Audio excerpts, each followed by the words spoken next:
The golden one dropping wrestling talk. Wrestling adventure storytelling, no fake news here.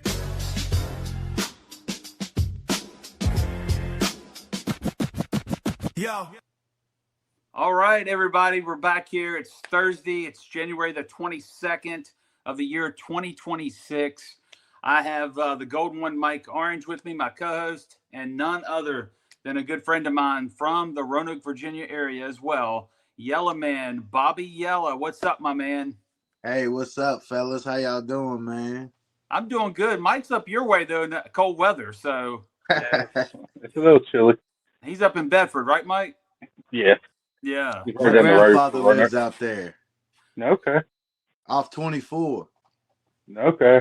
I know exactly where that is. Mm-hmm. Probably about 5 minutes from where I'm at. Well, when y'all are getting ready for all this snow coming up, apparently, I hear about in that region, I'm going to be down here in the palm trees in the sun, so I'll be thinking about you. Rub it in, Jamie. Rub it in, brother.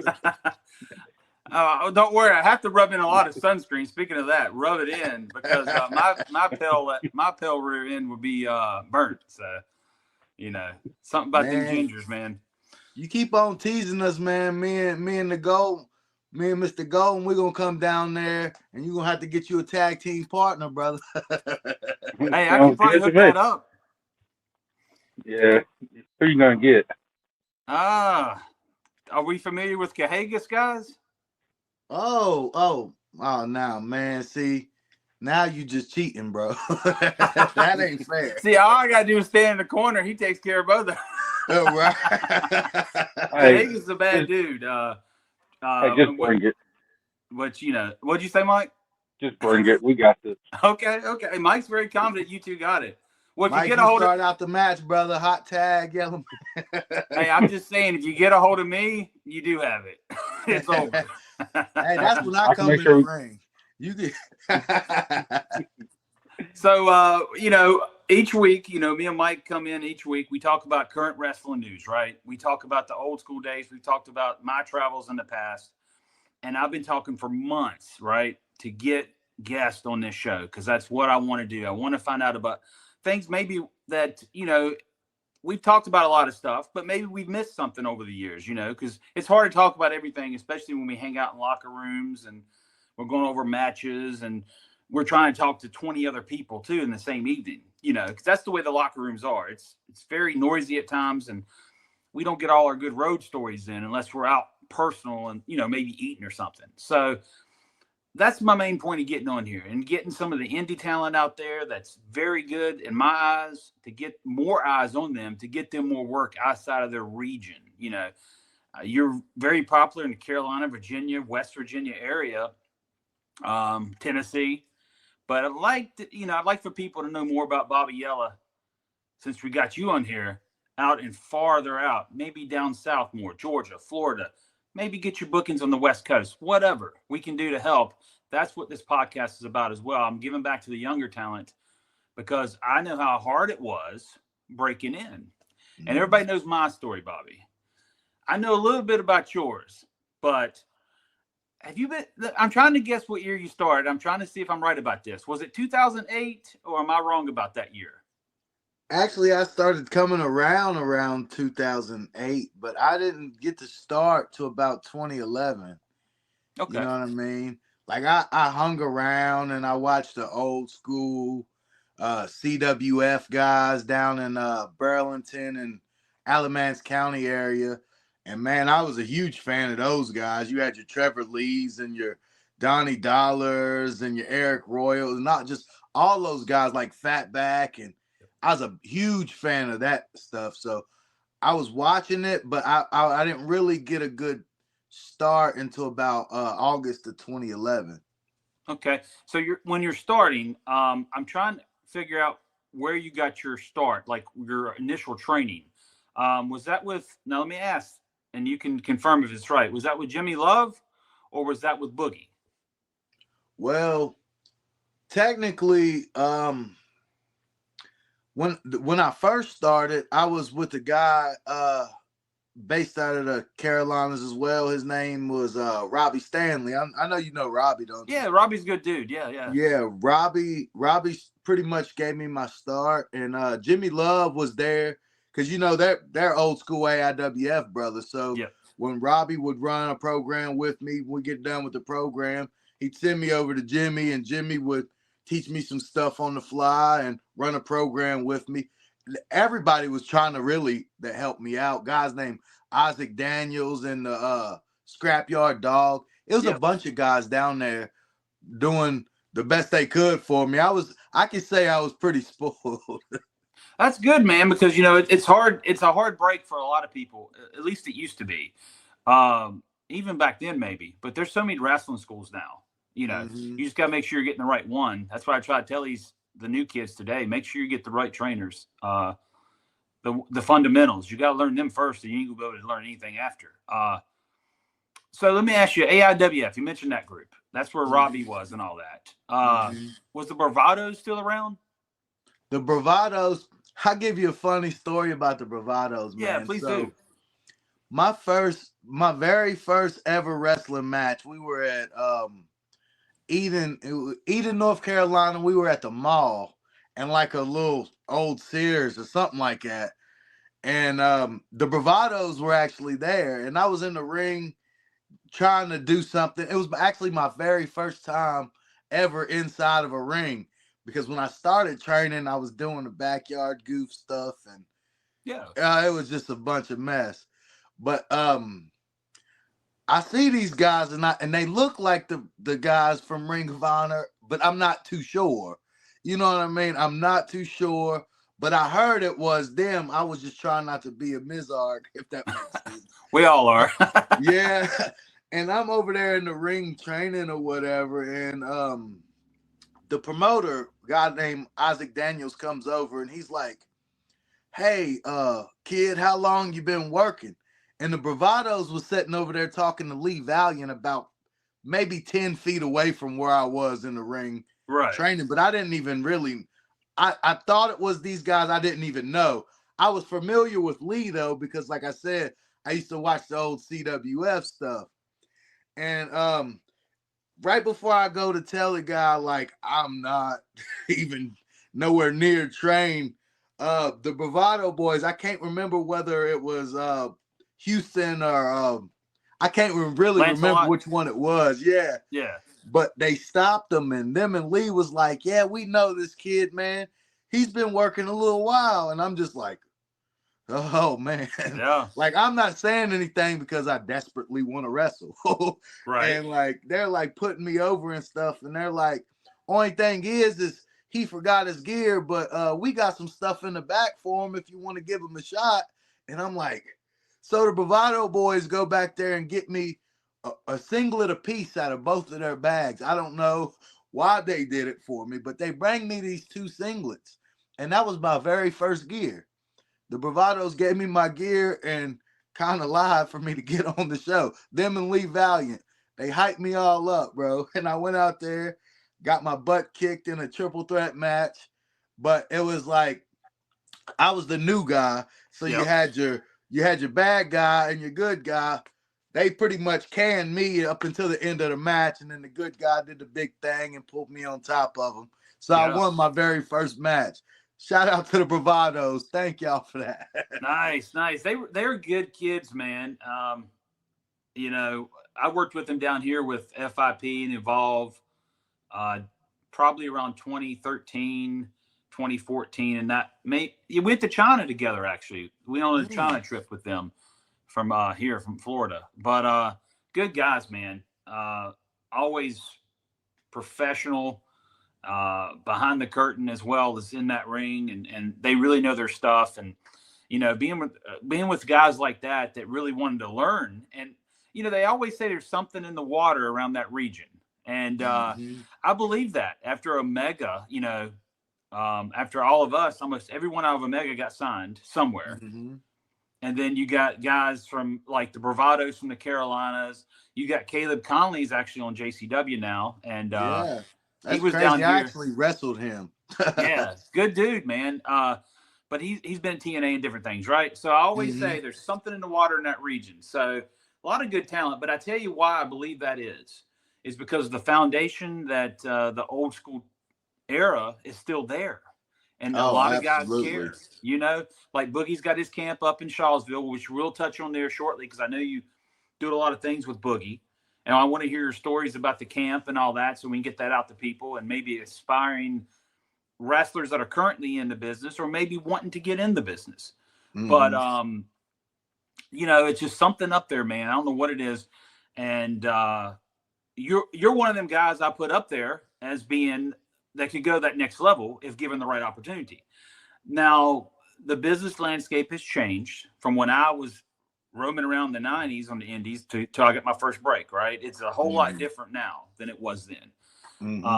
But still, you still got the guys that love the business, that will listen to the old timers and will take it in and still use the foundation to build up to make them somebody, And I really appreciate that area still, because, man, the last show I worked in Virginia was back in June, 2 nights with you guys in NICW. Was it NICW? Is that right? NICW, yeah. Okay. National Independent Championship Wrestling. That's right, up in Stewart at the building there, yeah. So that was my last Virginia gig, and I always love work with Scott. He throws on, and Brody. They throw on a good show, man. And you got absolutely Larry Cooter, man, just popped up in the feed earlier on my YouTube feed. It was you and Larry Cooter working June of 2024. The year before, we do them June shows like 2 in a row every year. Yeah, up here. And it's you two, and then of course Cooter takes the victory. But I'm refereeing it, so I thought it was pretty cool. That popped up in my feed this morning before we did a podcast, and I wasn't even looking for it. So it's kind of like an omen of some kind, right? Oh yeah. Yeah. So Mike, let's throw it over to you. Do you got anything extra you want to add to this or talk about? I don't. Let's just say you said something about the Boogie Woogie Man. Yeah. And stuff. Don't forget, we love independent wrestling here. Oh, we do. That's the foundation of the business now. Yeah. And then with the podcast, I can actually shred the flyers showing this Saturday with the Boogie Woogie Man in Montvale, Virginia. There you go. The Boogie Jam 26. So you ain't going to be there this time, are you? Well, not this time because I took a prior booking, but I will be back at Pure Pro for the Blind Date Tag Team Tournament in Danville, Virginia, coming up next month, I believe, right at the beginning of the month. And I love those guys. That's my family at Pure Pro. Shout out to Jimmy Love and all them guys, man. They did a lot for me, and they still do a lot for me. Good and deal. They're going to take care of Papa, man. We've had a couple of Valiant Cups I can't see it. What is it? I can't see it, but I got it up on my phone. February 13th, Danville, Virginia. Oh, we got it there with the blue bandana. Yeah, see, I'm prepared. I saw that, I think, yesterday. It popped up. Oh, yeah. Yeah, your picture's actually on there, like you said. Yeah. Yep. That's good, man. Hey, so where are you at this weekend if you're not up in Montvale? This weekend, I'm supposed to, if we don't hit this big old crazy storm, like if it's not the snowpocalypse, I'm supposed to be making my return to American Lucha Wrestling down in Burlington, North Carolina. Okay. At the Lucha Dome. And man, like, I go back so much with those guys. I've wrestled your new WWE superstars, Javon Evans and Jackson Drake, in that building. Yeah. They were just little fellas, man. And, I love those guys. Shout out to them in the 5-star camp and Cozone and them over there. I love North Carolina and the Carolina area. A lot of that too. I'll touch on what you said a little bit earlier about the old school and stuff like that. Yep. And the Caleb Conleys. I'll give you a good story about him in a second too. A lot of that stuff, man, I got to give the credit to guys like George South. Yep. Because George is, I did my first podcast the other day, and I intentionally left George out of it when I was talking about who my favorites were. because George isn't just a favorite to me. George is like my hero, you know. Okay. Like the biggest compliment I ever got in wrestling. Like somebody compared me to George South because I was that easy to work with, if that makes sense. Now, you did know that I got my start with Stallion and George? George and Stallion. Oh, Yeah. snap. Back in 1993. So I'm a little outdated, but Hey, no, you Yeah. got the George when it was right. dude, it was, back in, I don't know.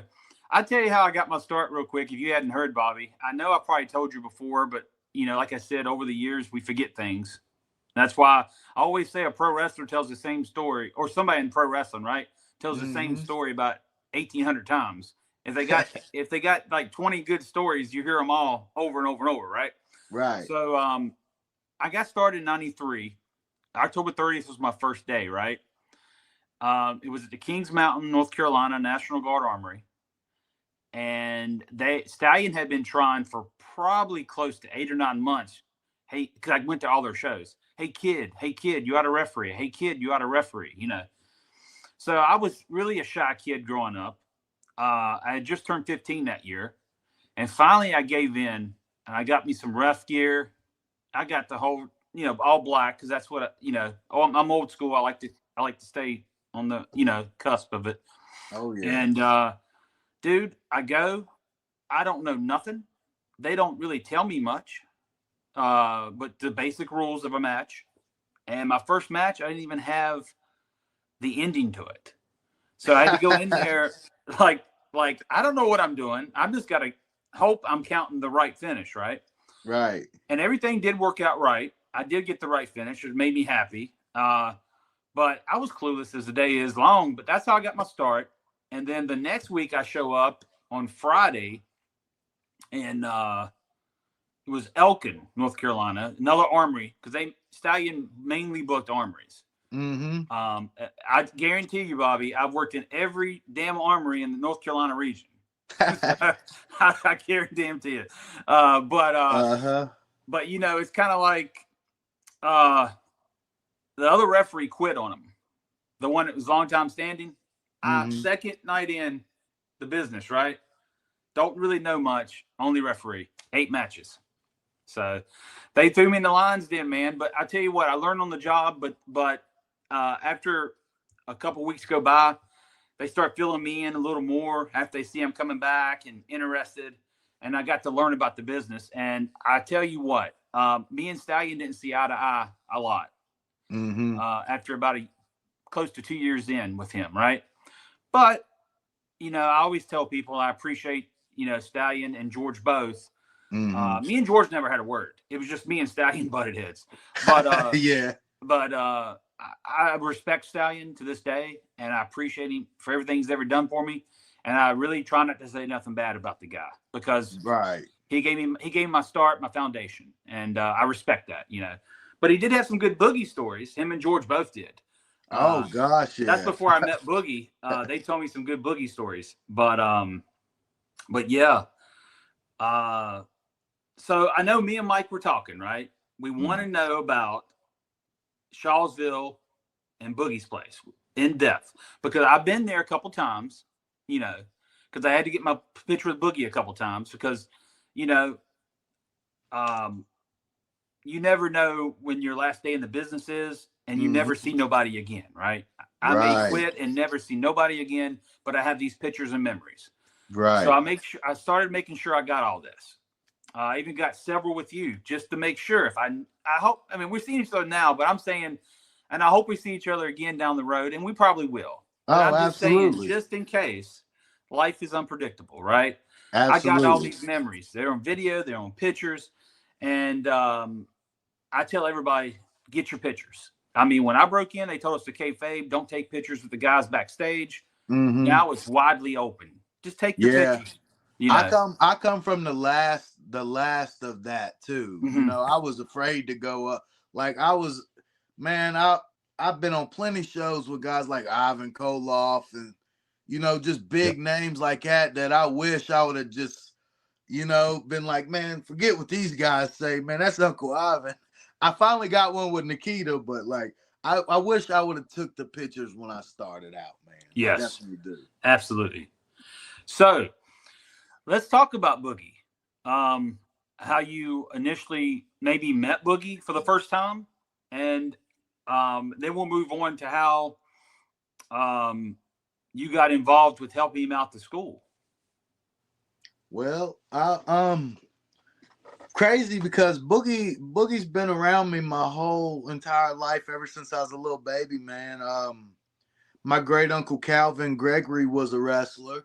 I think Boogie had a hand in his training, but he was trained by the legendary Eclipso.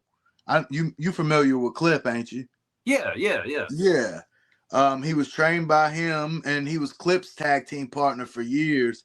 So Boogie, they would always do shows and stuff with Boogie, and I would always be around, you know what I'm saying? So ever since I was a baby, I've been around professional wrestling, and my great uncle would take us to the show, and we'd try to figure out who he was because he wore a mask. He was the mask enforcer. You know what I mean? He was a bad guy. We never knew because that's when kayfabe was alive. You know what I mean? Yeah. So a whole show, we're like, where we're trying to figure out which one my uncle is, but Boogie was always the big star on those shows or whatever, and he's been around me my whole life. And when I got into wrestling, like, I was hard-headed. Boogie had a few instructors out there that I didn't really get along with, and every time funny because when I ran into him and I told him that I'd started wrestling, he remembered me because he remembered my uncle. And Boogie don't forget nothing. He's met millions and millions of people, but if something about you strikes him, he is never going to forget you. You know what I mean? Yeah. And that's just the person that he is. So I told him, I ran into him at an event and told him that I was a couple of months in, and he gives you the spiel, you need to come out to camp or whatever. And Frank Parker and all of them guys like Sean Cruz and them was telling me, yeah, come on out there, we'll take care of you. And I'm being hard-headed. I want to do it my way. I don't want to go train with them because I'm gonna have to actually get in there and train, and I just want to do it my way and stuff like that. And right. So we are a couple of years in now, and then I run into George South. And George, like, beats it in your head, like, how important training is. You know what I'm saying? Right. So I contact Boogie back, and I'm like, this is what George told me. I'm sorry for being hard-headed. And, I started at camp. It still took me some time to get up there. So I had been wrestling for 10 years before I actually started training at Boogie's camp. Right. Because how it is when the hard heads kick in, like, and you get a little ego about yourself because this is like rock and roll, man. It's an ego-driven like business. Rock stars at a certain point. Absolutely. And I finally get up there, man, and Boogie's like, man, I don't know what took you so long. Like, we could have been through this. And I just, I owe it all to him because not only did he help me with my wrestling, and, like, I feel like I'm one of the last actual guys that could say I was trained by Jimmy Valiant because he took that extra time with me to pull me to the side and stay there late with me and watch the things that I was doing in the ring and, like, watch who Yellow Man was trying to become. And you know what I'm saying? Like, he really took to me. And like I said, he's known me my whole life. So, right. You know what I mean? I've always been around him, but it was never like the big superstar Boogie. It was always like a family member. It was like Papa. We'd go to Papa's house.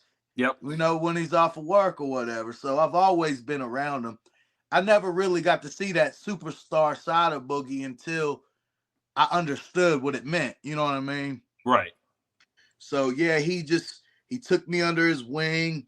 He worked with me. I got a little bit better, and then he made me an instructor of his camp because the students, it was all about communication. I became an instructor because, you got those big burly guys in there, some of the new students can be a little bit intimidated by that. Sure. And Boogie said, man, you're the approachable guy, so I need you to explain what these students can't get from, they might be scared to go talk to a big guy like Mike Marr. And Big Mike's the sweetest guy ever. And Yep. guys like Koga, they're just big and intimidating to some of these newer guys. And it's a different world.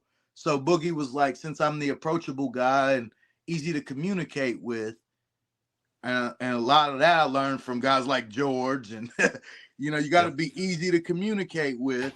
And so he made me an instructor of his camp. And man, like Boogie would teach me stuff that you would have to pay tens of thousands of dollars for, you know what I'm saying? Stuff that he learned from Dick the Bruiser and his mentors and guys like Jerry Lawler. And, Boogie, the main thing he taught me was how to keep myself safe and make money. And that's with George too.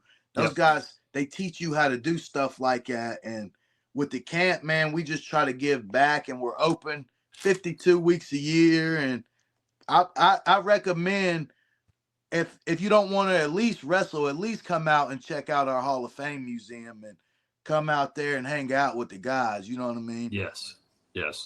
I mean, it's something. It's a sight to see. And Boogie's there every Sunday, right? Every Sunday. Yeah. 12 to 4. Is that correct? 12 to 4. And also, too, guys, if y'all want gear made, Mama Angel is the tailor. I'm telling you, man. Gear that'll change your year, man, and your career. Angel's Wrestling Wear. Man, I'm telling you, just about everything Yellow Man got come from Mama Angel. I got some stuff here and there from other folks or whatever, but that was just because they were getting rid of it anyway. But when you really want good looking gear, if you could dream it, Mama Angel can make it, man. I'm telling you.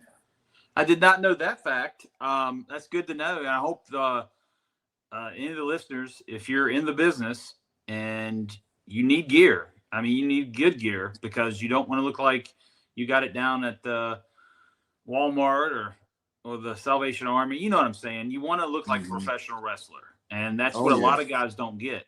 So, we're in a new era, though. We got to say it. We're in an era of, when I broke in, and I know in Japan they probably wore them, and Mexico maybe, but nobody had the pads, the kick pads. Yeah. But nowadays it's acceptable. It's part of the business, right? Here in America as well.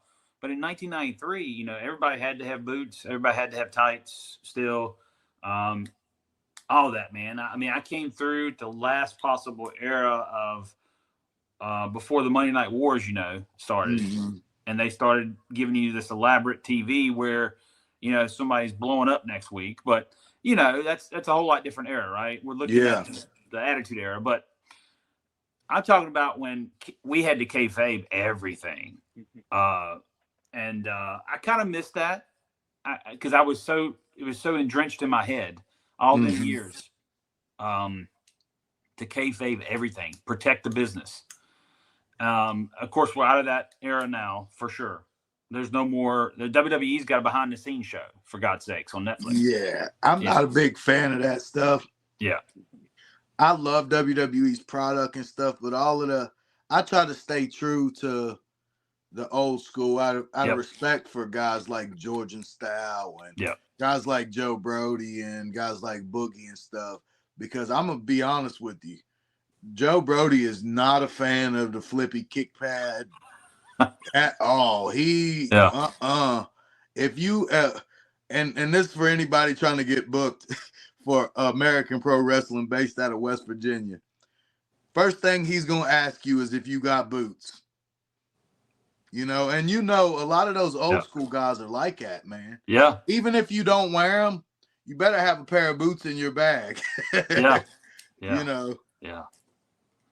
I mean, it's the way it's a way that we were all brought in, and then I know you broke in several years after that, but the point is the people that broke you in were trying to teach you the same thing. But yeah, when you break in, it's like that, I mean, I believe, like I was saying back to, I didn't have my finishes my first night in the business. I believe they were kayfabing me breaking in the business. Okay, you finally get me to referee, but then you don't tell me nothing. You're kayfabing me, you know. But it's kind of funny in a way, but and I laugh at it now. But I think all that's a good learning experience because you learn on the job. But then another story is, we told this a couple weeks ago. Me and Mike were talking about it. He was wondering when I finally took my first bump in the business inside the ring. Well, the first bump happened in January '94. We were up in West Virginia. It's near a town near wherever that Mothman's from. It's way up. Oh, New way Haven? Way up at the top of the state. Yeah. I wrestle in New Haven a good bit, so Yeah. I'm familiar with there. Well, we were at some elementary school somewhere, and I was in the corner because I was still green first 3 months in, and they went to shoot the guy in reversal, but the ref wasn't supposed to take a bump. But he runs into me, so I'm like, I'm going down. So I go down, and then the next week I walk into the Armory in Belmont. You see what I'm getting here again, though? Armories. I think that's all I worked in the first 2 years. The Armory in Belmont, and then Stallion goes, bump the kid with you. So I'm starting to take every bump imaginable, Bobby. Suplexes, body slams. I'm trying to think here. Something you don't see no more. That's why I can't think of the move. Backdrops. You don't really see many backdrops. Yeah. I'm taking all this stuff. And I learned quickly because at my first few months in refereeing, I didn't wear knee pads or anything. But after I bumped that day, I learned quickly, maybe I should have knee pads. So I started wearing protectors on my knees. But it started because of the bumping, But Stallion had a thing once he knew I learned how to bump, right? He'd have a thing at some of these shows afterwards, he'd lose his match. He'd be the big baby face of the show in the main event. And let's say the Russian Assassin beat him, whoever was the heavyweight champion at the time. And afterwards, he'd grab me by the shirt and point at me, sort of like Hogan, and ask the crowd if he should hit me, right? And of course, they'd beat the crap out of this little guy, right? So then he'd punch me, and then he'd pick me up in you remember the helicopter by, Al Perez, where he spun the guy around? Yeah. Oh, my God. Oh, I hate that. Yeah. And you got to land flat from that, too, or you want to kill yourself. Yeah. It's always us smaller guys that have to deal with that crap. It's because they can pick us up easier. Yeah, bro. What a way to rib you, too, right? Yeah.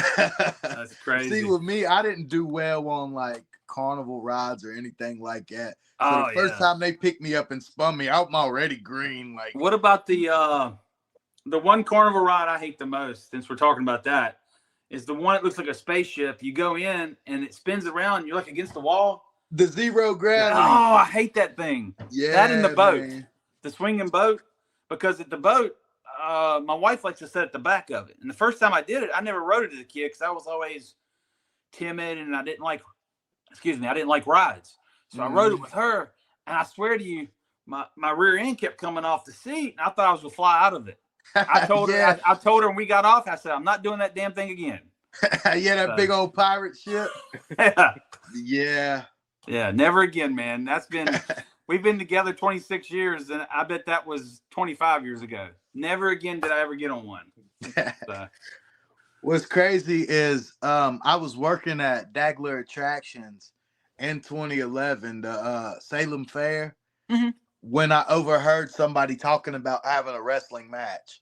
And that's what got me in the direction to be a wrestler. Okay.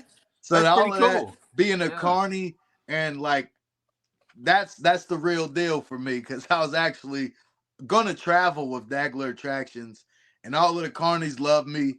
My best friend was the clown. I worked at the Big Wheel, so the Dunkin' Clown booth was right next to my ride, and when I got on break, I'd go over there and smoke cigarettes with the drunk clown. He was awesome, man. I love that dude. Wow. So But yeah. So speaking of that, so is you an ICP fan? Oh man. You said clowns. That's what brought it up. So I couldn't really say fan, but more those guys are like, in a way, fam. And I've never even met them, and they're like family because of the things that when I grew up, what they stood for, and the way that the Wicked Clowns give back. And man, there ain't a there ain't nobody I've ever seen like that look out for their people like Shaggy Two Dope and Violent J, man. They love their people. They give the weirdos and the freaks like me a comfort space. You know what I mean? I get to be whoever I want to be. You know, I Sure. don't really do politics or this, that, or other. You could be whoever you want to around me. I don't care what you prefer. I don't care. You know what I'm saying? You know, the world of wrestling, the way how Yeah. we are. Yeah. We don't care whether you're this way, that way, green, purple, tie dye. We don't care, man. If you're nice to us, there's a good chance we're nice to you. You know what I Sure. mean? Sure. Like, I mean, that's the way it's always been. You but know, those guys are just like that, man. And yeah. they bring this family environment. That's why we're called a gang. The Juggalos are called a gang. Right. I'm more of an old school Juggalo, so I don't really know too much about this new era of them. Yeah. But like, they called us a gang when I was growing up because we're all tight like family. You know what I mean? Right. Cool. Yeah. So I mean, who knows, man? I mean, I know the JCW is up and running too. I don't know if you've watched any of their product lately, but Oh yeah. it's I told I told Mike on here too that I found their product, and I got to work with them in WCW a few times. Their matches, both of them, when they worked a handicap match against Mike. Awesome. He was a 70s guy's gimmick at the time. Yeah. And they had him on top of a bus. I had to get on top of the bus with him, like a school bus. And yeah, that one that is it Shaggy, the smaller one? Yeah. Okay. He takes this nasty looking, like almost like a razor's edge from Mike, hits the bus, but he keeps sliding because the bus is so slippery. And he goes all the way, hits the floor awkwardly. And me and Mike both are like, I think he's dead, you know. But yeah, that was fun times, man. And that was all Russo. And, yeah. And I'm a big Russo fan. For the main reason is because Russo was my era of WCW. That's when I was there. So whatever happened at WCW during that time, not all of it, but the majority of it had his hands on it, and I respect him for that because he I was there during that time. His writing, and I was also worked with him in TNA years later. But yeah, JCW, man. That's why I asked you if you're a Juggalo fan because it's a good product, young talent. I know they want young talent on there, right? Oh yeah, that's the place I would love to go. And we was talking about Caleb Conley earlier. I believe he's one of their champions. Yes, I think he may have lost that recently, the American Championship. Yeah, he may have lost that one though. But he had that one, yeah. But I love Caleb. But yeah, man. Like I said, how old are you now, or how old were you when you started all that? I was 19 when I started. I'll be 34 next month. Okay, so 34 is still very young in this business because you know how George South's in the 60s, right? A couple other guys I know personally, I'm not gonna say their age, they may get mad at me, but they're a little up there, and some of them are still on television. So just put it that way. So Billy Gunn, I think he's even said his age. He's in his 60s, and he looks better now than he did in his 20s. It's weird, right? Yeah. Remember when he was part of the Smoking Guns, and they were both in the jeans? Yeah. My favorite version of him was Rockabilly. I don't know why. I love Rockabilly. He had the girls. He was with the Honky Tonk Man. I love Honky Tonk Man. I love that era of wrestling, man. Yeah, the Honky Tonk Man. Yeah, that's one guy I always wanted to work with. I never got to. Oh, man, I love the Honky Tonk Man. I watch his interviews and stuff, and I just get to cracking up. I'm like, man, this dude's a trip. Yeah. I love Honky, man. I love those dudes. So when we talk about your career, right? You got anything, Mike, before I jump forward? What got you into the business? Like, so I know you said at the carnival, like you heard somebody talking. What got you that, like, the bug to get into it? Was it when you was a kid? Was it a certain match? Like, what got you into it? Well, the what got me hooked was I used to go to my Pow Pow Tick every weekend. I would go over there on Saturday morning. I'd want to get up and watch cartoons, and he was a huge wrestling fan. I mean, we would go to Blockbuster every Saturday and get a wrestling tape. And if I behaved myself, I got to get some of the cotton candy and the little. Y'all remember how Blockbuster was set up? They had the little snacks. Yeah. I always wanted the cotton candy. And that's if I behaved myself. But this day I was not behaving myself because I wanted to watch Batman and he wasn't having it. He wanted to watch his wrestling. I think it was the WrestleMania. Was it WrestleMania, the first ladder match with the Shawn and Razor? Yeah, WrestleMania 10. Yeah. So that's what he wanted to watch. But he was doing it because he wanted to show me this very first unique match of its kind. And he told me the way he sold it to me was these guys are real life superheroes. You got a good guy and a bad guy, and they're about to fight for a belt on a ladder. And I'm like, no way. I always thought wrestling was boring because he had me watching the old main events on the black and white, and I'd fall asleep and I didn't know what was going on. So he told me this, and I'm like, oh, whatever, man. So he fast forwards through this tape to this match. And the first thing I seen was Shawn Michaels. I think he was the heel, wasn't he? Shawn was Razor was. No, Shawn was it Shawn? Yeah. Mm-hmm. The first thing I seen, that's what it was. The first thing I seen was Shawn Michaels. And my jaw dropped. I was like, this dude is the definition of what cool is. Like, like, oh my gosh. But then Razor came out. And that was culture to me. Like, that dude was Scarface. That dude was hip hop. That dude was everything. So that's what initially drew me in as a fan, just those two's interests. The match was just crazy. And I was like, after that, I still like Batman, but I wanted to watch wrestling. And that's what I was obsessed with. I never really wanted to be a wrestler. I was just talking to those guys. Like, I was like, that's why I was really getting back into it. Because when you're a teenager, it's hard to tell a girl, oh, I like wrestling, WWE. And I like the girls and stuff, man. Yeah. And, but I was just messing with those guys. I was like, what do you got to do that? When I was talking to the drunk clown, actually, and like they were carnies too when they were working at the next ride, I believe. And I hear I got a match this weekend, and da da da da. So I go over there. I'm like, hey man, what type of match? And he's like, pro wrestling, da da da da. I'm like, well, what do you got to do to get into that? And then they explained to me what a bump is.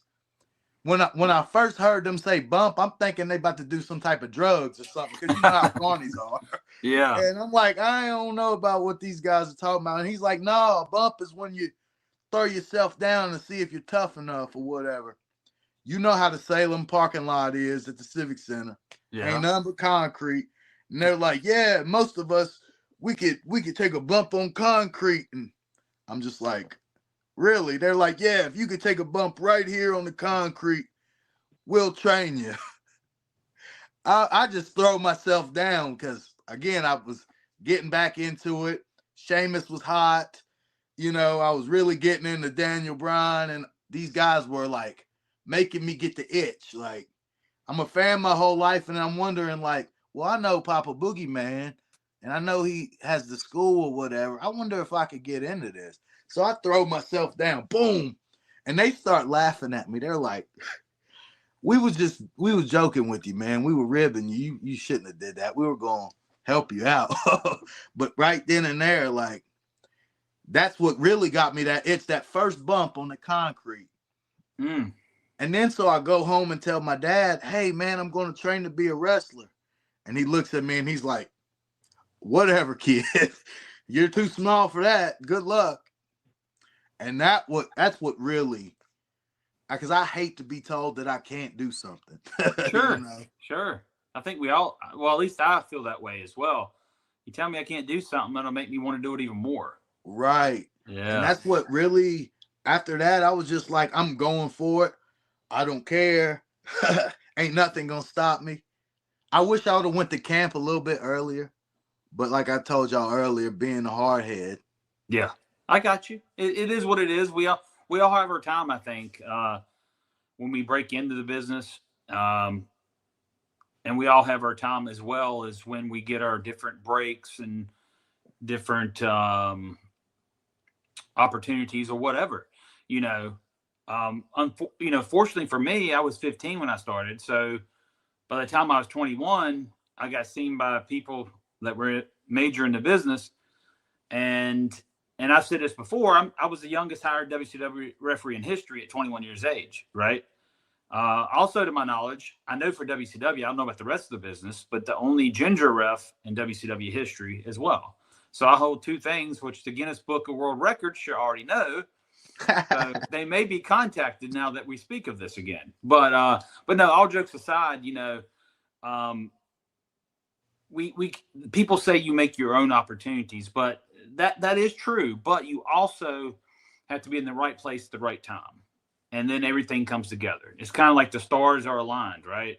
Mm-hmm. So that's what I tell people that are very good at this business is, yeah, you can be very good and you can make that opportunity by being good, but you got to be at the right place, right time. And then take that one person, man, I'm telling you, takes that one person to say that kid is good. And then your opportunity's in there, right? And so years later, I enjoyed going to TNA as well, got hired by WWE. This is after WCW, years later, of course. But my point is, once you get the foot in the door, the first opportunity, long as you stay in the radar, you could get another opportunity, another opportunity, another opportunity. Mm-hmm. So it's there. And I believe a lot of the talent that I used to work with up that way, a few of the guys could go to that next level. And I hope you do. I hope you get an opportunity to experience, which I know you're enjoying yourself. I know you love it. I know you're having fun, but I'd like to see something on a bigger level personally, just for the fact that I think you could take it there. So, I appreciate that, man. I've been doing a lot better as far as taking care of myself and trying to get and in the right shape, just in case the opportunity presents itself. I don't want to be one of those guys that half tells anybody. I want to, if they call me, I want to be ready to give them the best version of whatever product they want to present with me. You know what I'm saying? Like, right. I want to be able to execute. If any promotion calls me, like, hey, I want to be able to know that when I come in, we're going to make some money together. Their customers are going to be happy. Everybody's going to be happy with what, you know what I'm saying, we're going to put together. And that's just, it don't matter because I learned this, and I learned this from guys like you too, man. Because you know what's funny about you is there was two referees that I always watched growing up, and it was Lil Nate and you. And I didn't even realize that it was you. When I first met you, I was like, man, that dude looks like that referee from WCW that I used to watch. Mm-hmm. I ain't gonna say nothing, but man, he looks just like his ass. And then I asked Scott Lee, who's the one who told me. I was like, man, that redhead dude that's be coming to work y'all shows, man, he looked like that dude from WCW. Scott started laughing at me. He was like, that is that dude from WCW. I was like, right. You, man, that's whatever, man. Stop playing with me, man. You ribbing me. Yeah. And he was like, yeah, it is. But you carry yourself in you never make anybody feel like they're down here. You know what I'm saying? Yeah. You always, you're one of the boys, man. And I was always grateful for you, man, because you helped me so much. Yeah. I respect people, and anybody gets in that ring, guys, girls. If you got the heart to get in there, I respect you for that. And then if you're a good person, I see that. I treat you the way I'd want to be treated. I've never had an ego when it came to this. I mean, you know how you said earlier we had that ego stage? Mm-hmm. Well, yeah, probably. But what I'm saying is I never had ego in the locker room towards other people. I mean, I thought, hey, I'm the shit, right? Mm-hmm. I'm the top dog referee because I got a WCW deal, right? but I never took it to the level where I acted like I was uppity. You know, I'm just an everyday dude that got an opportunity, got to live his dream, and I'm still an everyday dude as we're talking now. And I would not have it any other way. I'm no better than anybody else. I put on my pants one leg at a time. Unless I heard Mike may jump into his, but you know what I'm saying, bro. I'm just a normal dude that got to live his dream. Absolutely. And I'm still a normal dude. Every time I step foot in the ring still, it doesn't matter. That doesn't matter where the show, what promoter it is. If I agree to put in a show and work for you, I'm going to get what of. And that I feel like I can't do this business, that'll be the day I actually hang it up finally. I've before years ago. That's why I'm there. I actually retired before I moved. I got in it with because I knew Drake, Tommy Booth. Yeah. And Tom I got love me in Drake. with Jimmy Love. And then got in with got in Jimmy Love. And then I met Steve and just kept tripping. I bring him back to Braley, Preston, Victoria area. I don't know if you know him. What'd you say? Preston? Preston. Yeah. Do you know him? I think so. I'm familiar with that name. He teamed with CW for a while, for a few years. Anderson? CW Anderson? Yeah, he teamed with him. Yeah. His tag partner. Yeah, I think I know who you're talking about. But, okay. You know, I met all these guys up there, and I got to work all this time. I loved. And, you know, even as of a week and a half ago, I did a show down here. You know, I all the time, but I'm here and I'm having a good time. Two things are taking me away. Or I totally hate it. I got to go to wrestling, and then I'll sway. You know? But right now, I'm in a good mood. I'm enjoying doing, and I enjoy back to the hopefully the next generation, and hopefully they take some things and other guys and use it, come and keep the tradition of wrestling alive, because that's what it's about. With alive and with this business, you know, that's my goal, bro. That's my whole goal, right there. But I believe guys like you and the CW Anderson still working, seemingly, and other guys up that way. Guys, they run a nice little ship. I believe we can keep the dream alive. And there's down to everybody about it. But you know what I'm saying. We got to have them groups like that and guys that care to keep it alive, because independent wrestling is the foundation of everything that anybody does. Absolutely. So, independent wrestling. That's definitely, it, man. It saved my life, to be honest with you, man. Like, because my background, man, I grew up in the hood. God knows where that would have took me. You know what I'm saying? My brothers was into that lifestyle. Some of them had to do some time. Some of them had to deal with getting shot. Thank God that they're still here. But you know what I'm saying? I was wilder, or if not wilder, I was just as wild as the rest of them. You know what I mean? So right. It's hard to tell where I would have ended up if it wouldn't have been for wrestling.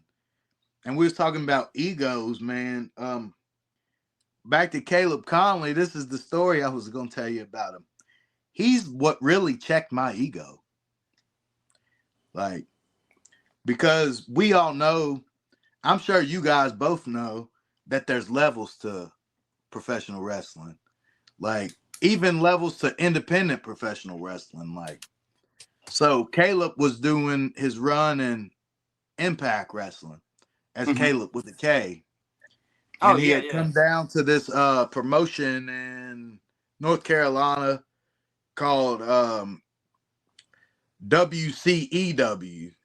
You know what I mean? It was like an extreme playoff of the big 3-letter ECW, but we did like hardcore stuff sometime. But like he come down in there to work with me, and I was running late or something one day, and you could tell Caleb was just not in the mood to deal with my crap or the greenhorns, or you know what I'm saying? Like he just got off his flight. He was tired. I was late. He wasn't really happy to do what he had to do, but he did what he had to do, and he did it very professionally.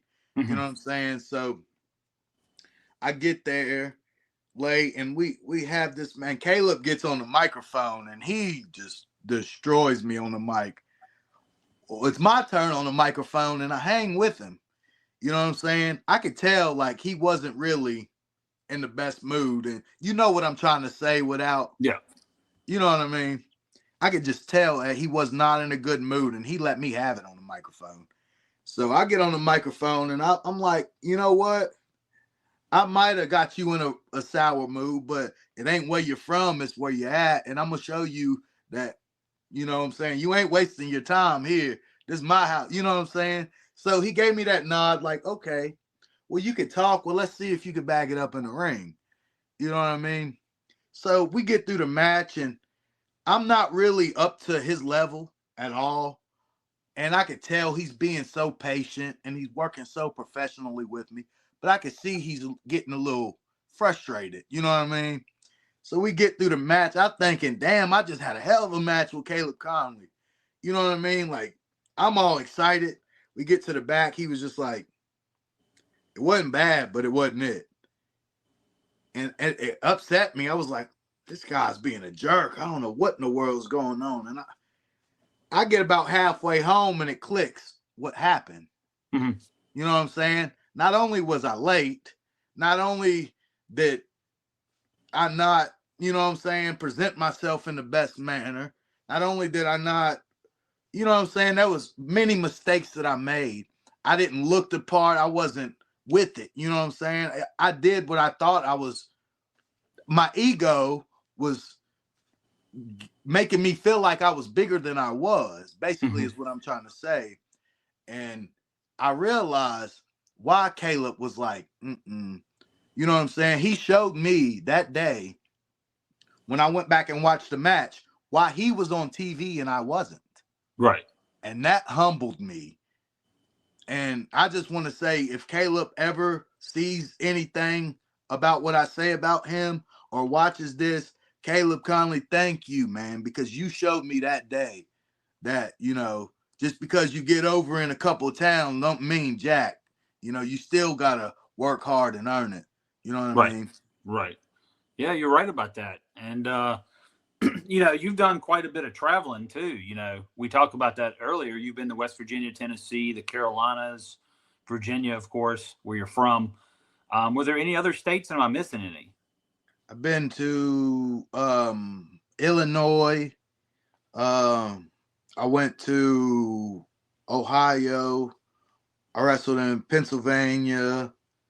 Trying to think.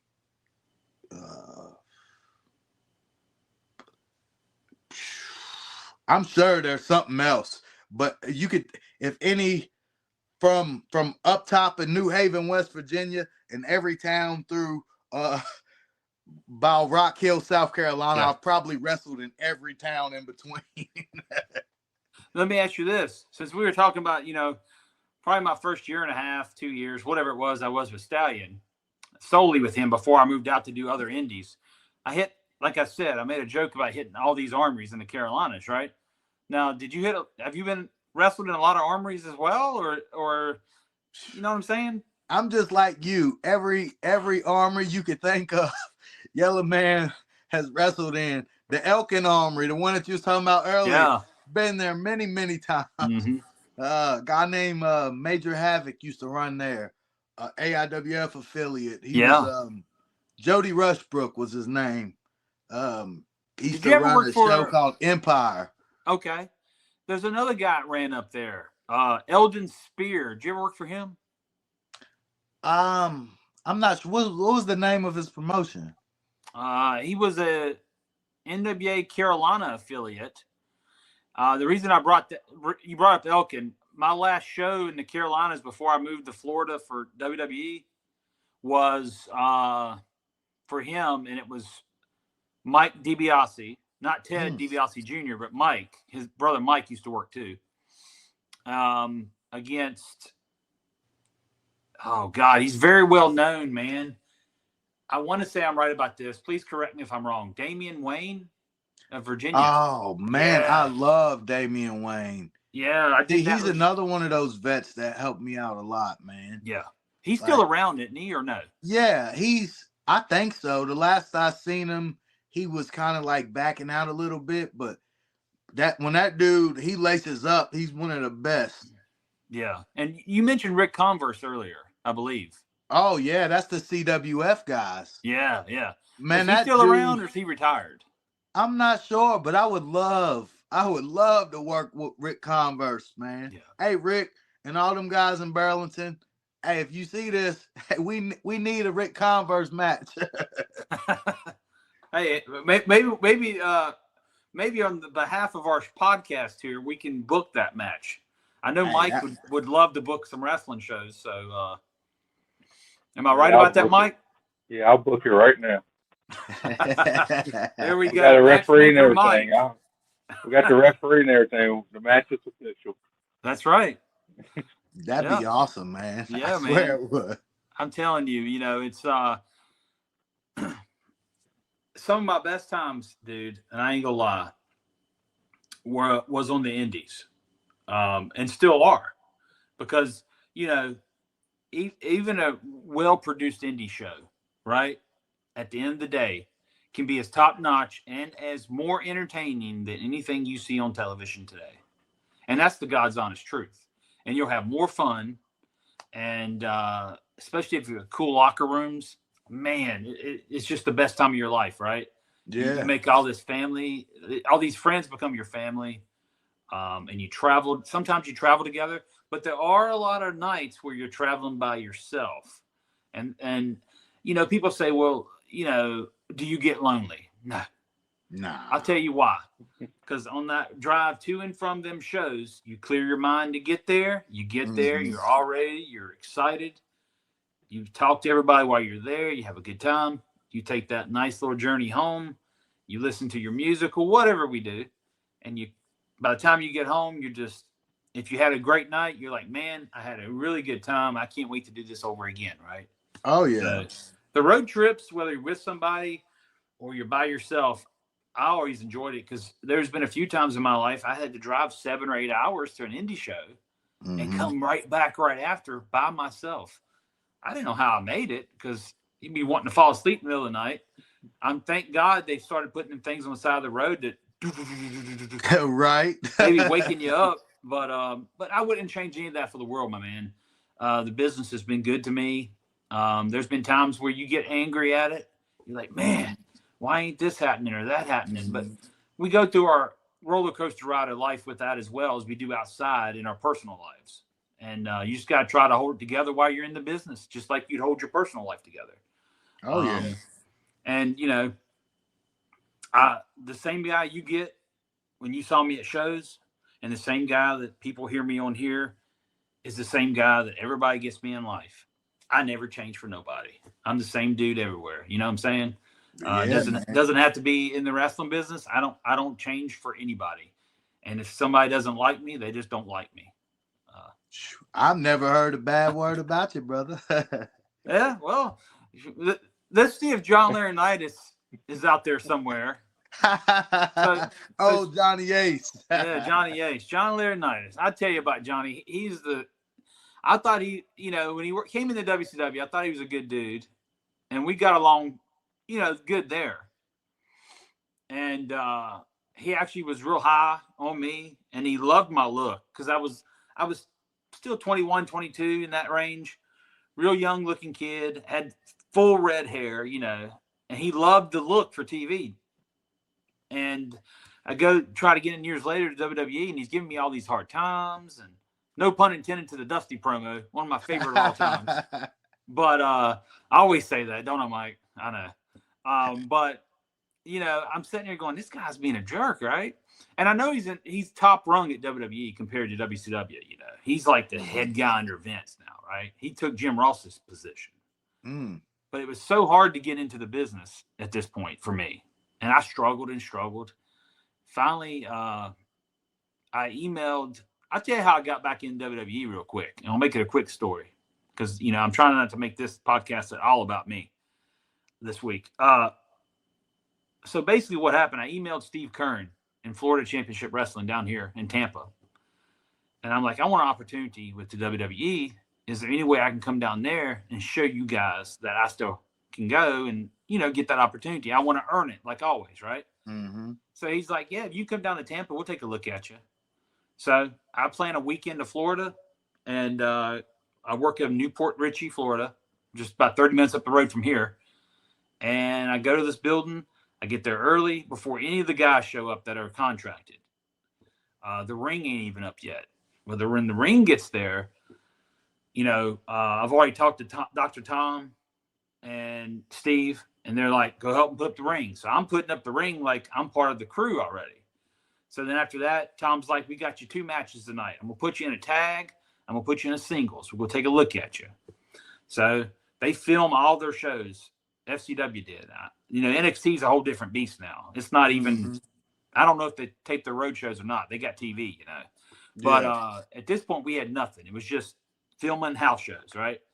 So they filmed the show. I go to thank Tom. He's like, great, Gary, thank you. I enjoyed it. You did a good job, blah, blah, blah. I went and thanked Steve, and I'm like, is there anything you think I can work on, Steve? Steve's like, nope, everything was good. You did great.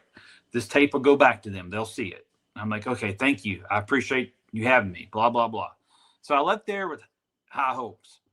Well, I didn't hear anything for about 2 months. It was October when I went down. It was December when I actually got the call. And I told this a couple weeks ago. Mike remember this. And how I got the call was from, I can't remember the guy's name called. He don't work there no more.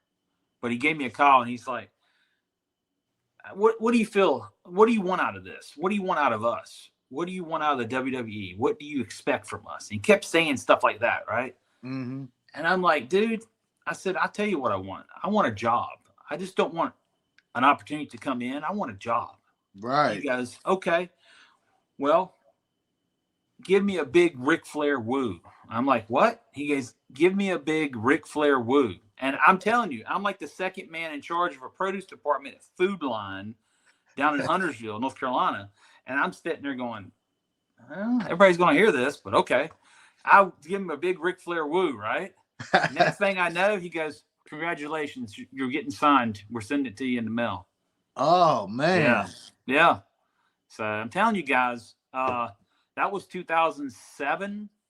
Yeah, that's been a long time ago, too. I don't know how they work things now, but, I actually called and asked for my opportunity and went to Florida. Drove from Charlotte to Florida to do it. They did give me some tryouts in between again at TV. I didn't mention that. Charlotte and Roanoke. Roanoke was actually one of them, the SmackDown taping that year. But yeah, man, I'm telling you, I made that opportunity. That's what I'm trying to get at too. You got to sometimes make your opportunities because you got to let people know you're interested. You got to ask for something, right? Right. Ask and you shall receive is an old quote. Well, sometimes it's not true. It don't seem like it. But if you keep asking, you're going to get the opportunity, I would think, if you're good, right? Yeah. So that's what I tell the kids. I tell everybody that, man.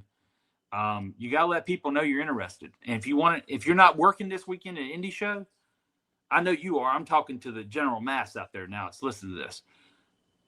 Email a promoter. Tell them you want work.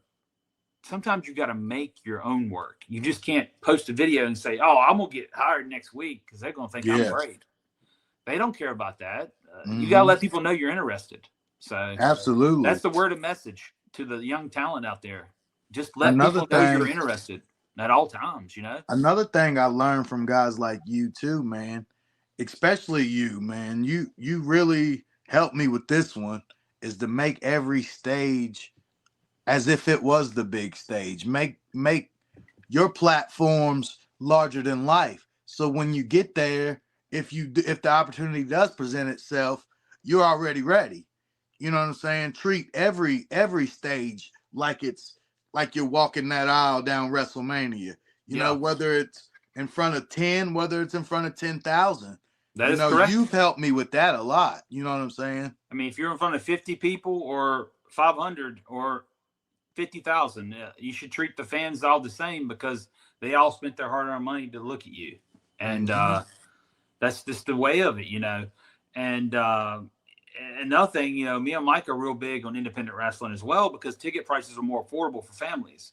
You take somebody to a WWE show, a lot of families can't. A family of 5 can't afford to go no more. Right. But they can afford to go to Montville and watch a show like that. That's going to give you some fun and entertainment at the same time, but you're not breaking the bank or taking out a mortgage just to go see it. So right. Yeah. So I always put my independence over because that's the foundation, and that's where your next stars come from.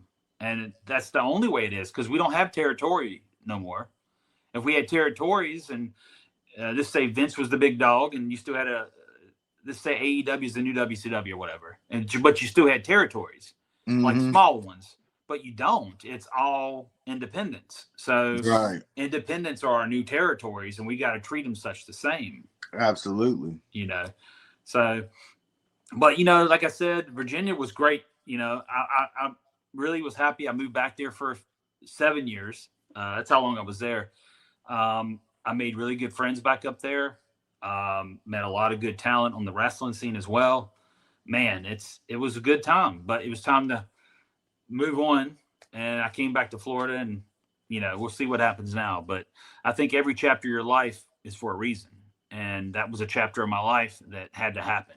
And now I'm in another chapter, and we'll see what happens. But that's awesome, man. That's definitely awesome. But I am happy to see you still doing your thing. Now, another thing we did not touch on yet, Bobby, and we need to talk about is your music. Because if we don't talk about your music today, I feel like we're doing an injustice to you because you're a performer, right? You're a performer in the wrestling ring. You're just an all-around performer. You do music as well. So we need to let the people know about your music and how they can listen to it. If it's on Spotify, do you have it out there? What songs? You wrote one about Boogie, right? Oh yeah, I'll start off with that. So me and Boogie got this record together called Boogeyman Drip. You know, it's about, you know, how the Atlanta rappers did Ric Flair Drip. You know what I'm saying? So what I did was I took a couple of the students at camp. That's one thing too about camp is you can learn any and everything at camp.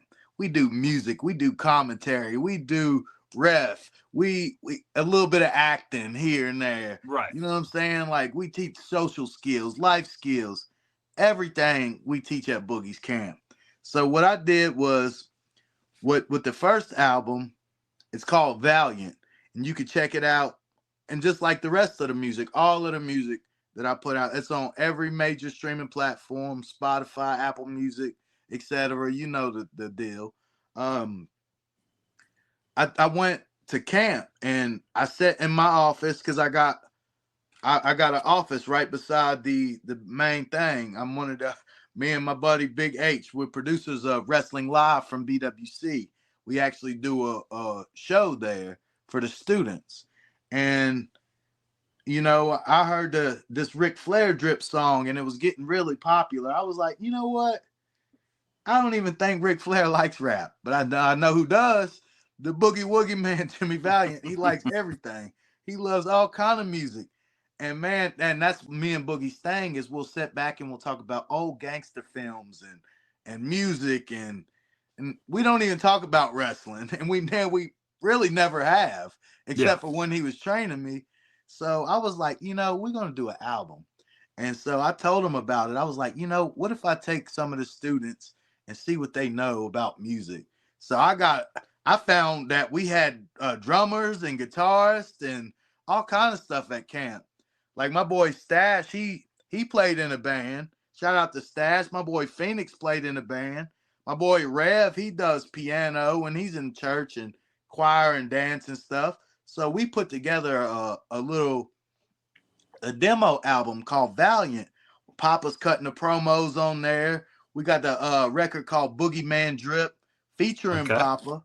I got a record called Valiant on there, on following the album name, featuring Papa, cutting promos on there with us and stuff. And man, we just have so much fun together as a family and a unit at Boogie's. So man, it's so much talent there. We got that album out. That's what me and all of the students at Boogie's Wrestling Camp. And then I have a series of albums called The Rec League Wrestler. And that's when I was growing up, I was a small kid and I thrived in rec league sports. You know what I'm saying? Mm-hmm. My dad was a coach, and I kind of compare indies to, like, that's our version of rec league. You know what I'm saying? Right. We're on a higher scale. We're almost semi-pro, but there's you don't got semi-pro in wrestling. It's just pro wrestling. You know what I'm saying? Right. So I like to rib myself and call myself the Rec League Wrestler. You know what I'm saying? So I got a series of albums called that. We got songs featuring Exhibit. Remember Exhibit, X to the Z from Pimp My Ride? Yeah. We got songs featuring hip hop legend Exhibit, Dizzy Wright from Funk Volume, Ritz from Strange Music with Tech Nine and those guys. And I got a record featuring Young Buck, former G Unit member, hip hop legend. And that's on the Rec League Wrestler Saga. There's 3 of them featuring the Black Dragon Clique. Those guys are wrestlers too. Shout out to Twin Killer. His wrestling name's Zayden Kane. Check him out too. He's a big deal in the Ohio and Tri-States area up there. You know what I'm saying? Like West Virginia, Tennessee. That guy goes all over the place. And he does records with me. Guys, y'all can look him up. Chris Parker is his name on Facebook and stuff like that. Hell of a talent. He could do it all. You know what I'm saying? That's the Rec League Wrestler Saga. We got an album coming out this month, January 30th, the final Rec League Wrestler album, featuring my main man, Michion, CEO of POW Records, and Mr. Perry, man, also co-founder and CEO of POW Records. And Mr. Perry, man, he doesn't really do records like we do. He's kind of in the church and he's a pastor and stuff like that. So we clean up our lyrics a little bit when we were Mr. Perry, man. Right. But it's so much talent with those guys, man. Michion, hey, believe it or not, Yellow Man just started me a podcast as well. So is it Talk and Shoot? Talk and Shoot with Yellow Man. Good deal. Yeah, man. I see you had John Heartbreak on there. Oh yeah. Yeah. Apparently, I listened to a clip of it. You two apparently worked each other years and years ago. Oh yeah. Yeah. So that's pretty cool. Was that down in the Carolinas as well, or just Virginia? Yeah, that was at a company called HCWA, Heritage Championship Wrestling Alliance. Okay. That was ran by Robbie Stanley. Robbie, okay. Mm-hmm. Yeah, I like Robbie. I remember, before we move on though, how can everybody look up your music to listen to all of it? Like, is it under Yellow? What should they look for? You could check out Yellow Man on Apple Music, Spotify, YouTube. Yellow Man Topic, I think that's the channel. But man, there's 3-4 albums on there. There's one dropping on the 30th. Be sure to check it out on all the streaming platforms, Apple Music, Spotify, etc.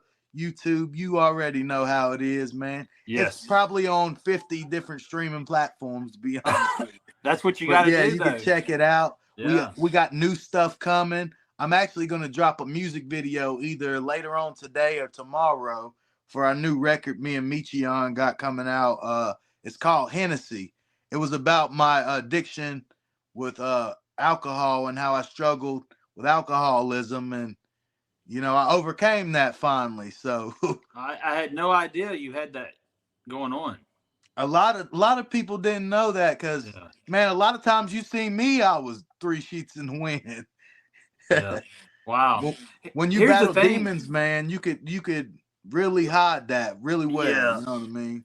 Well, yeah, absolutely. And I understand why a lot of people probably wouldn't know. If you're like me, you try to keep a lot of personal stuff personal. Absolutely. It's just the way it is, Um, hell, I mean, there's been cases where not me, but I've had friends that they had a lot of stuff going on. I had no idea. And you're oblivious to the whole thing. You're friends with these people and you're oblivious to their problems. Mm-hmm. And, at the end of the day, you feel bad later, but why are we all oblivious? Who knows? But it is that way, right? Nobody knows. Mm-hmm. But I'm glad to hear you overcame that, dude. Because that is a big struggle, and that's took down a lot of guys in our profession down the wrong road. Mm-hmm. And they've had either terrible lives or maybe some of them not even here because of drugs, alcohol, and other things, right? So Yeah, I'm glad man. to hear that you're doing better, my dude. But I had no idea. Yeah, man. It was destroying my marriage. It was destroying my body. My mental health was falling apart. I was dealing like I've lost brothers to drugs and alcohol. You know what I mean? Yep. I lost a lot of people that lived that lifestyle, and I was losing myself, and I was losing my marriage, and I was tearing up my body, and it was just time. I thought, man, I got two. You know me, I love gingers, man. I got a whole ginger family. I got two little red-haired girls, man. Yeah. It's my world, and I just want to be there for them, and do the right thing by my family. That's what's most important to me. You know what Sure. I mean? Absolutely. And it's glad that you realize that, dude, because a lot of guys don't. Mm-hmm. Everything just keeps going spiraling out of control. And next thing you know, bam. Mm-hmm. I'm happy for you, dude. I always have been. I always liked seeing you at shows. I wish I'd have done more shows while I lived in Virginia, but I was only in it really part time, I guess you call it. Right. But I enjoyed the time that I got to enjoy with guys, and I mean, never say never. I'll be back in Virginia. I'll visit, see friends, maybe do some shows while I'm in town or something. Stay a week. Not sure when at this point, but I know I'll be back visiting, and because I'm originally from that area myself, and it's I got a few family members left, and I got a lot of friends. So, hey, yeah. My door's always open, man. You and your wife can come kick it with us. Yellow Man's also a chef. I'll whip y'all up something nice, man. You hear that, Mike? I might have to come over on that one myself. Hey, Mike, you can come too, bro. I'll be there. Yeah, bro. Well, actually, we live close together, man. We ought to get up soon, Oh, we can. Big old Mike. Mike's a good dude, man. Me and Mike, backstory of me and Mike real quick. You know how we met was through work. I started, when I moved to Virginia, I had to find a job, right? So I went to a place called U.S. Foods. I was going to be what they call a overnight selector. You drive these damn forklifts around, standing forklifts, right? I just turned 40 years old, and I'm like, what the hell am I doing a young man's job for, right? So I quit there, and I'm like, I'm just going to do some kind of retail right now. I didn't know what to do in Roanoke. Mm-hmm. So I went to what they call the Bonsack area. I worked at the Bonsack Walmart. I ended up becoming auto center lead over there, running that place, and did that for almost 6 years. And then I did a lead as a stocking manager. So that's what I was doing in Roanoke as my shoot job, right? Mm. And Mike was a lead there, other parts of the store at times. And we just started talking about wrestling one day. And because Little Ricky, we call him Little Ricky. He's like 5'3". He's a big wrestling fan, TNA fan.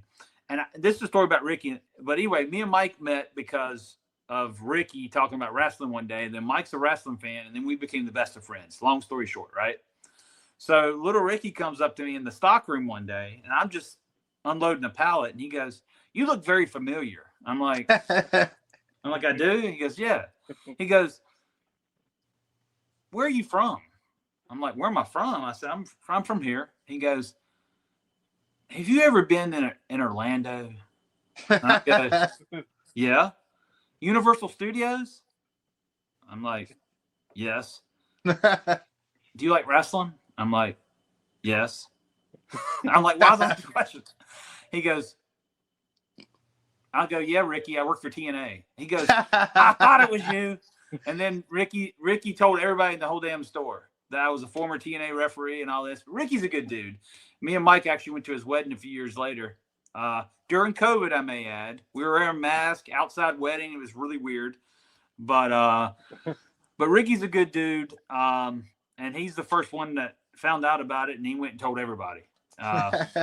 So some people thought it was cool, you know, if they get it. And then some people think, one of them wrestling people, that crap, you know, you get it all the time. We all get it. But you know, I had a fun time up there. Mike was one of my best friends and run up during the whole time I was there. When my mother passed, he was one of the only ones that would constantly make sure I was fine, because I was not fine. Right. Only people that knew I was not fine was probably my wife and Mike.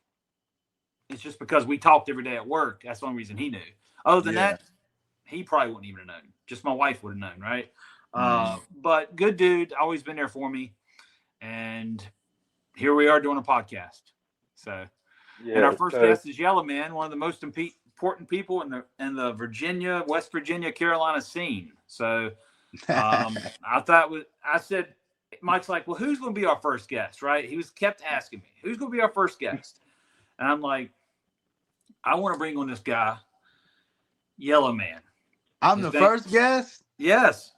You're the first guest. Man. We've just been, me and him, dialoguing about current stuff, right? And then dialoguing about what I did. We never brought on nobody yet until this podcast, January 2026. So it's hit a milestone today, because you're the first guest on our podcast that we've ever had. It's always just been me and Mike. Or originally, my wife started out with me, and she kind of was like, you got somebody else interested, you know, maybe you should take them. You know. I'm like, okay. So Mike, me and Mike always joke. Mike's like, when are you going to fire your wife and give me the job? So it finally happened. Yeah. So he started in automotive. I was up in hardware. That's right. And we'll be over there, and we'll go over there and do the 2-sweet hand gesture to each other. Yeah. And then somehow I got moved to stationary. And it's a good distance between the two. And we'll be looking at each other, and I'll just go over there. It's like, suck it, and everything. Back and forth through everybody. Yeah. And what about zone time? During zone time, at the song Sweet Caroline come on, we'd sing. Yeah. They had to separate us because I don't think they liked us together. Yeah. The store manager hated us together because we'd always be talking. And she'd always like, I heard her behind her back, separate them two. I'm like, what are we in grade school? Look, they separated us, and then like 5 minutes later, we'll go right back to each other. Yeah, I think she finally realized to leave us alone, and she did. She never said much, but you know that was some good stuff, man. And the COVID era was just atrocious. Going to work every day. Man, if anybody had to live that, which a lot of people did, I feel sorry for you, because I feel sorry for myself. I hated that era even happened. It was just really weird. You know, you're wearing a mask every day to work, and you know, it brought the worst out of people. Yeah, it really did. Yeah, Mike's wanting to fight with other associates. I have to go break it up. I didn't want to fight with them. I think they wanted to fight with me. I was like, well, since we got a referee, might as well. You told me you was gonna whip his tail that day, so I had to go put a stop to it. Okay, that wasn't my fault. Oh, of course it wasn't. So been there early in the morning, had to wear a mask all day, so I took it down just for a second. He just comes in with a dirty mask that he hasn't changed in like probably all year. Had it like cut on the sides and like tied it around back so he could breathe. And then he starts fussing that I wasn't wearing mine the right way. Oh man! I told him to shut up and get out of my face.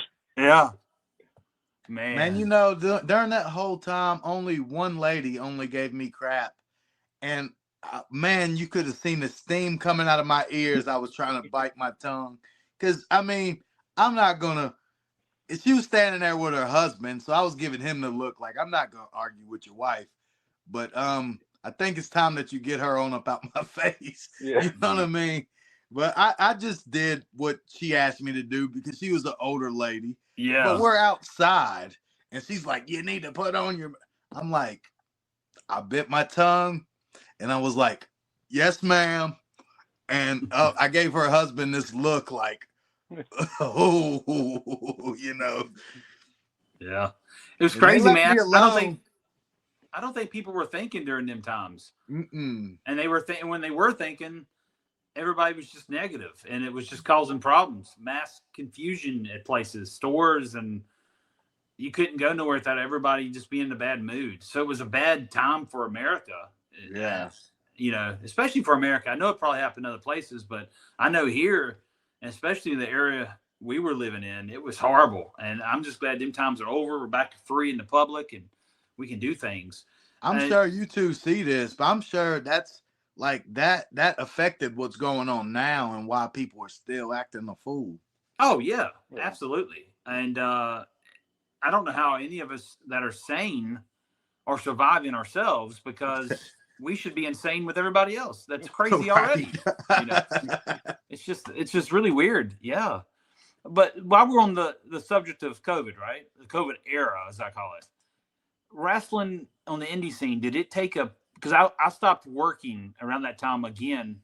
I got back in it in 2019, but stopped again when COVID happened. Did you do many shows during a few months there, or what happened? Oh, absolutely. I never quit. The fans didn't quit coming out either. Okay. Like there was places where you had to follow the rules or whatever. Like you had to set so far apart, and we had to have limited seating and stuff like that. But there was places like Tennessee that was wide open, brother. And I mean, we were wrestling in front of packed houses. We probably shouldn't have been, but we were wrestling in front of packed houses. I think, to be honest with you, like that's where I kind of elevated a little bit, because before the COVID era, I was still like plateauing. And when COVID happened, everybody else stayed inside and I was outside. So I was the guy, I was the entertainment for everybody. So yeah, I kind of like elevated during the COVID era.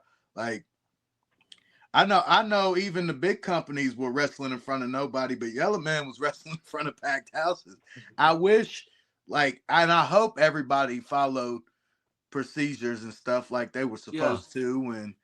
But I actually held my first live event as a promoter during the COVID, and we had a packed house, but I had everybody sign waivers and follow the procedures, and I still got all those waivers. You know. Where'd you do that at? Down at the Lucha Dome in Burlington. Oh, okay. Yeah. Cool. So I got my feet wet in that a little bit too. You know? I noticed Tennessee was probably one of the more lenient states, because we did take a trip to Pigeon Forge in August of 20, and you could go out everywhere there. And I like that. But, because here's the thing. I understand what you're saying, what the media was saying, but I also had in the back of my head that most of us are healthy human beings. And if we can fight off the flu, we could probably fight off that. Right. Right. So just to let everybody out there know, and that's going to be a lot of, Mike, you know how we get our bad emails from anonymous people all the time. I'm going to get one on this. I did not get the COVID shot. Not me either. I told work no. And I had people telling me at work that were over me, because I was on the lower rung management, I call it, tell me that I was stupid. And I'm like, well, I think you're stupid for getting it. And I'd walk off. And they couldn't do nothing to me. Yeah, they were trying to give us money. Like they were trying to pay us to take it. Time, yeah. And then, $150 the second time? Yeah. That's crazy. And we turned it down. Yep. I didn't take it either. Yeah. I had family members throw me out of their house like, oh, you didn't. I'm just like, man, I don't believe that crap. Yeah. I live in a world of gimmicks. You can't sell me, kid. Yeah, you can't work me. Right. That's right, man. That was some weird times, though, man. It's good to hear that you guys, because like I said, I was out of the loop at this point, and I know around our immediate area in Virginia, I didn't see many shows going on. But it's good to hear that there were shows going on and people were still being able to make a dime. You know what I'm saying? Man, So I'm telling you, that's I wonderful. killed it, bro. I had so much fun during COVID because I was outside by myself. I was just carrying on in the back. I went down to Gatlinburg and got married. Oh, is that okay? Yeah, I think it was June of 2020 that we went down there and got married. It was just me, my wife, my oldest daughter, my best friend, Corey Page, and her grandparents. That's the only people that came. And we were down there. I was wide open down there, man. I like to go in. Like I said, I'm not really a political person, but I like to mess with people or whatever. I went in the Trump store and got me a shirt and was walking around, and people were doing they were turning all the way in circles looking at me like, I don't believe in that crap. I think it's just like WWE. I think it's all the work, and you know what I'm saying? So politics ain't for me, but it's funny to see people's reaction when I do stuff like that. They get bent out of shape so easy. Yeah, absolutely. Wow. So, speaking of, if you have any, we all have had differences with guys in their business. Mm-hmm. And I've told a few stories on here about not real big problems, but like little situations, maybe in the ring or outside the ring. If you have anybody in the business now, tell me this. Over the years you've been in it, anybody in the business that, let's say you even still have to maybe work a show with them, but maybe y'all do not like each other and it's widely known. There's pretty much just good all the way around. Well, for the most part, yes, I'm pretty good all the way around. But there's this one guy that I just don't like, and I probably never will like, because I'll give you a little story about him before I tell you who he is. We was down at AIWF Mid Atlantic. It was a 420 show, and everybody has this impression of me like I'm a pothead or something. Mm-hmm. And I ain't gonna lie, I smoke, especially now that it's legal. You know what I'm saying? Yeah. I don't make it. It's not who I am. I don't, oh man, I just gotta have this, that. No, it's mainly for pain and anxiety because I refuse to take the pills and stuff like that. So, and now I'm an adult, so I don't just do it for the hell of it. I just do it when it's time for bed or when I'm hurting or stuff like that. But like this was about 2013, I believe it was. So I was a different person back then, but I wasn't really a pothead. I was more likely to sell you some. You know what I mean? And that's just the person that I used to be. And like I was more for money than anything. I would sell you anything. Yeah. It doesn't mean that it was the right thing to do, but that's just where I came from. Yeah. And I was down there working this show on 420. I'll never forget it. I was gonna leave and I was gonna go and do the 420 thing with my buddies. Yeah, I was. But I was already pissed because I didn't get a chance to get my smoke or whatever we were going to do after the show. I didn't get any. And we get to the show and all I have is this Black & Mild and I'm trying to get in my zone. I'm outside smoking a Black & Mild and this guy that I'm supposed to wrestle, he didn't show up because it was the AIWF World Title Tournament and the Mid-Atlantic. That's what it was. The title was vacant. They were doing a world title tournament right in Mount Airy, and it was a 420 show. So I get there. Only thing I had all day was a cup of coffee and this Black & Mild cigar. So my opponent didn't show up, and I'm outside smoking this cigar. Well, this guy walks in that I know from running. You probably know him, a guy named Jason Blade. He used to team with Adam Page. They were the Star City Bombers. I did not know VA Jason. Bombers. VA Bombers. That's I know he used Adam Page, but he used to be Adam Page's tag team partner, the VA Bombers, and his name is Jason Blade.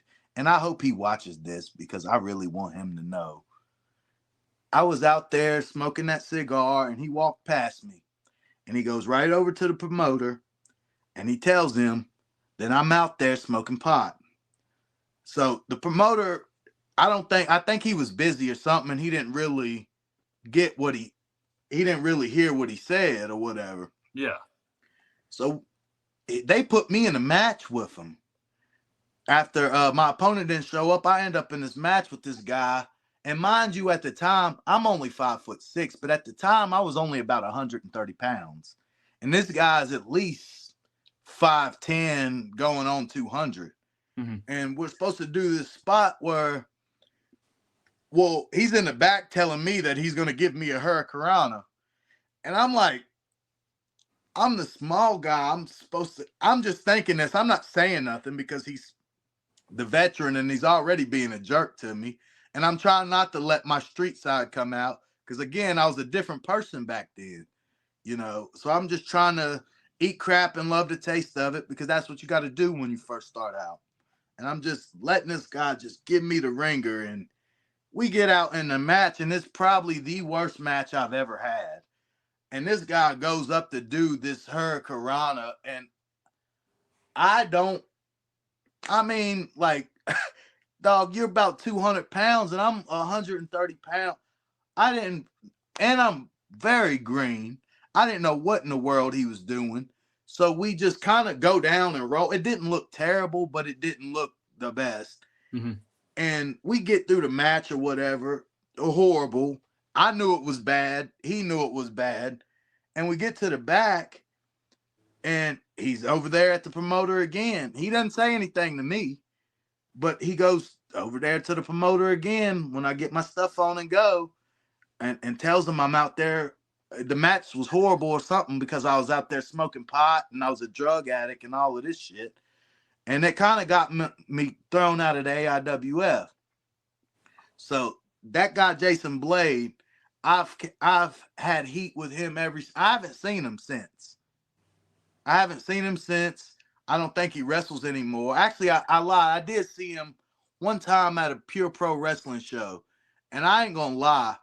I was going to his ass. But before I got a check, I had to go out there when I caught a glimpse of him. And I had to go out there for my match or whatever. But by the time I got back, he was gone. And I didn't, you know what I'm saying? I don't think that he ran because he was scared of me or nothing like that. I don't even think he remembers enough to care about this situation. But, man, he was so rude and cruel to me. And I never forgot that. Mm-hmm. I hold that grudge to this day. And I don't hold grudges against anybody. Right. But that guy thought he was a bully. And I want to show him. I would love to show him to this day why it's not a good idea to bully people. You know what I'm saying? Right. So what year and what town was that in? This was 2013 in Mount Airy. Okay. All right. Wow. Yeah, I was already far removed from the Carolina scene. I was down in Florida. I stayed down here the first time 10 years. So when I moved for developmental, you know, and I worked TNA, blah, blah, blah, right? Fast forward, I stayed 10 years. So I wasn't even up there. Wow. Which I wish, you know, if, you know, I lived it that way anyway again, right? I wish I'd have been up there during the earlier years when a lot of you guys started, so I could have helped out a little more than what I did. Because, you know, I love guys that break into business, have a great attitude, that want to learn. That's all I ask of anybody, you know, because that's what I did, you know. And if you need, I always tell them, if you don't know something, ask. You know, that time was weird, man, because it was like none of the veterans wanted to help the green guys. Like, yeah, they would make fun of us and call us trash baggers, and wow, they gave me a lot of crap because I was a hip hop guy and I was trying to put over that character, and they was like, you don't have gear and da da da da da. So I just finally got to the point where I got tired of their crap, and I was like, you know, the street came out of me, and I was like, you know what? Like, if we're really men, like if you really want to get into some gangster stuff, we can. But I'm not going anywhere. So if you got a problem with me, how Mhm. about helping me instead of, Right. trying to bury me, because I'm not going anywhere. I'm going to be a thorn in y'all's damn side for a long time. Yeah. Regardless if you help me or not, I will be around. Right. It's like the same scenario, the guys are set there in a match, they're working somebody, the guy's green, he's new, and they think, "Oh, I'm going to be a little aggressive with him. I'm going to chop him a little hard. I'm going to do this and just beat him up basically." Well, that doesn't teach anything. It just teaches that you're a jackass at the end of the day. And I've never believed in that. You can't do that. No. I mean, one thing is you work a little stiff because that's the way you work, but another thing is taking abuse of your knowledge to a greenhorn and then taking advantage of them. And I've never agreed with that. I feel like a lot of that too is jealousy, and a lot of those so-called veteran that's been here 20 years, kid. My rebuttal to that is, why are you still here? But a lot of that is they are afraid to lose whatever imaginary spot that they think that they have. Right. And they're threatened by the new talent, because these guys are something different now. And these guys are gaining some traction. You know what I'm saying? Like the new, regardless, we're old school, so we probably don't really get into it as much as the fans and stuff do. But this new generation of wrestlers is really making a name for themselves, and they're really killing it on the scene. Yeah. So I like to take my old school knowledge now, because some of them consider me a veteran. I've been around 15 years. I like to take the knowledge that I learned from guys like you and Boogie, and I was blessed to be around y'all guys, and give that to them. You know what I'm saying? Teach them, hey, you could do all that cool stuff, but always incorporate the old school, because you never know when you're going to run into a George South or a Style or you know what I'm trying to say? Yeah. I mean, I don't know, dude. But, once again, like the Javon kid, right? He's from the Carolinas, isn't he? Yeah, I actually started something in the water, dude. I don't know. Yeah, when I was training, his trainer Kozone was one of the first people to help me. Remember that story I was telling you about Eden? Yeah. Well, Kozone, he just had a WWE tryout too. Kozone used to drive from Eden to Roanoke to pick me up for these Friday night Eden shows, and then drive me all the way back home. Before he even started Five Star Pro, I was a pain in his rear end, so I'm sure I got him ready for all of those kids. Always takes that one guy. Yeah, man. I wrestled with Javon Evans and Jackson Drake when they were little, man. Right at the Lucha Dome. Those kids were doing all these crazy flips, scaring my wife half to death. She's like, who's these kids out here? I'm like, trust me, those kids are fine. They're going to be stars. You'll see. Yeah. And then years later, you know what I mean? Right. But COVID, 2020 is when I was wrestling those kids. Okay. Yeah. Is all this footage that we're talking about? Yeah.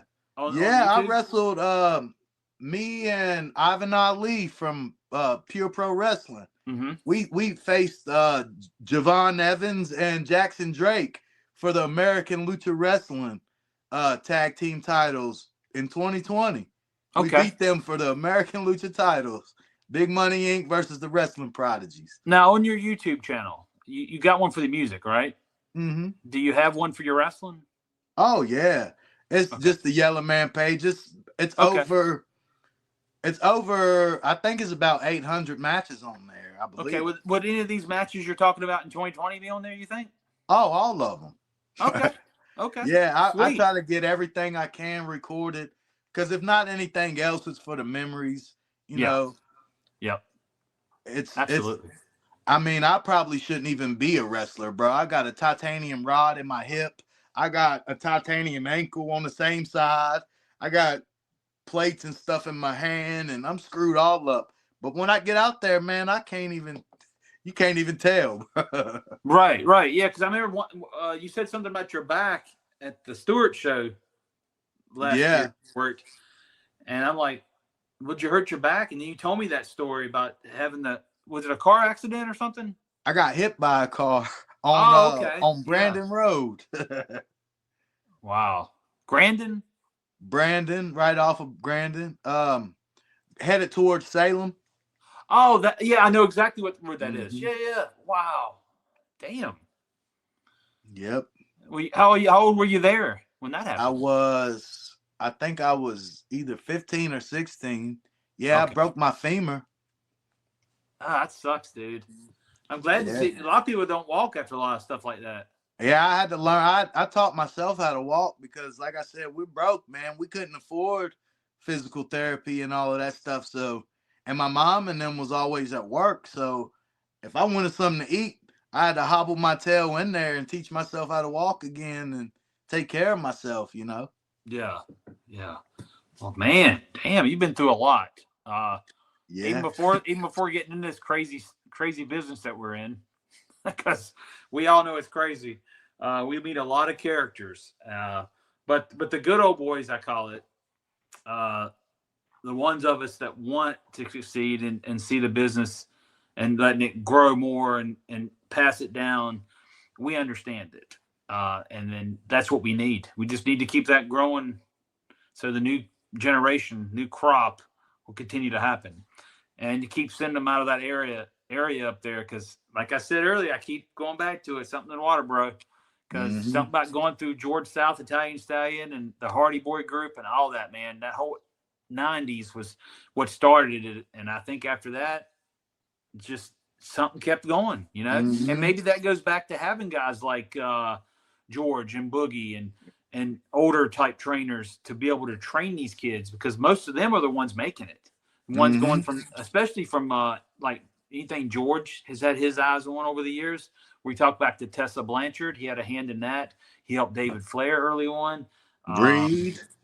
Who? He helped Reed too. Okay. So, I mean, he's helped quite a few people. And, you know, of course, like I said, I got my start there. Mark Canterbury, Godwin's, he came out of there from the early '90s, right? So, man, cream of the crop in that area. And hell, Joe Brody was trained by George and Styles. Yeah, he did tell me that. Yeah. Wow, just amazing to hear all this, you know. But it's really not. I've heard it all before because I grew up in it. But it's still fun to talk about it, you know. It's just a good group of stuff, man. Good group of guys. So I like to tell everyone out there, if you have any questions and we can send them back to Yellow Man, we'll have him on again as a guest. If you send in a bunch of questions, we'll definitely have him back on and hear what you want to ask him. You send them to the email address on the screen at russellref123@gmail.com. Also, real quick, a plug for our sponsor, Cowboy Revolution Apparel Company. Go to cowboyrevolution.com. Use the code JamieT123 for 15% off at checkout. And you can get a cool hat like I was wearing earlier today. It says cowboy hat. And that's the hat I wear to the country clubs. If like Sidewinders back in Roanoke, I'd be wearing my cowboy hat. So hey, that's fly, bro. You know where Sidewinders. I know you know about Sidewinders. Man, I used to go down there and line dance, and hey, that's where me and my brother right here need to go, man. Go down there to Sidewinders, man. Mike might be into that. Yeah. I don't drink anymore, but we get us a soda or something like that and go down there and line dance and carry on and have us a good time, man. Yeah, I don't drink neither, so. Well, I can't say that, guys. The hardest thing I drink is the Monsters. Oh, I wish I had one of them right now. Oh, this is one of the new ones. Hey, coffee didn't do anything for me this morning. Yeah, I'm still sipping mine. Well, Mike, you got anything else you want to throw out there this podcast for Yellow Man? Yeah, James has like 500 Mount Rushmores. Like the first couple episodes, there was nothing but Mount Rushmore, and they changed every single time. What is your Mount Rushmore of wrestling? Well, what's that? That's the 4, right? Yeah. 4. Right. It's gonna be hard. I gotta give you 2. If that's cool, I gotta give y'all 2. You can do 2. We'll take it. 2. Because everybody already knows that it's Jimmy Valiant, Rock and Roll Express, and George. Okay. Everybody already knows that. Like that's that's it. That's the one. That's the main one. But if I had to, out of everybody, I would have to go Lance Storm, Sabu, Abdullah the Butcher, and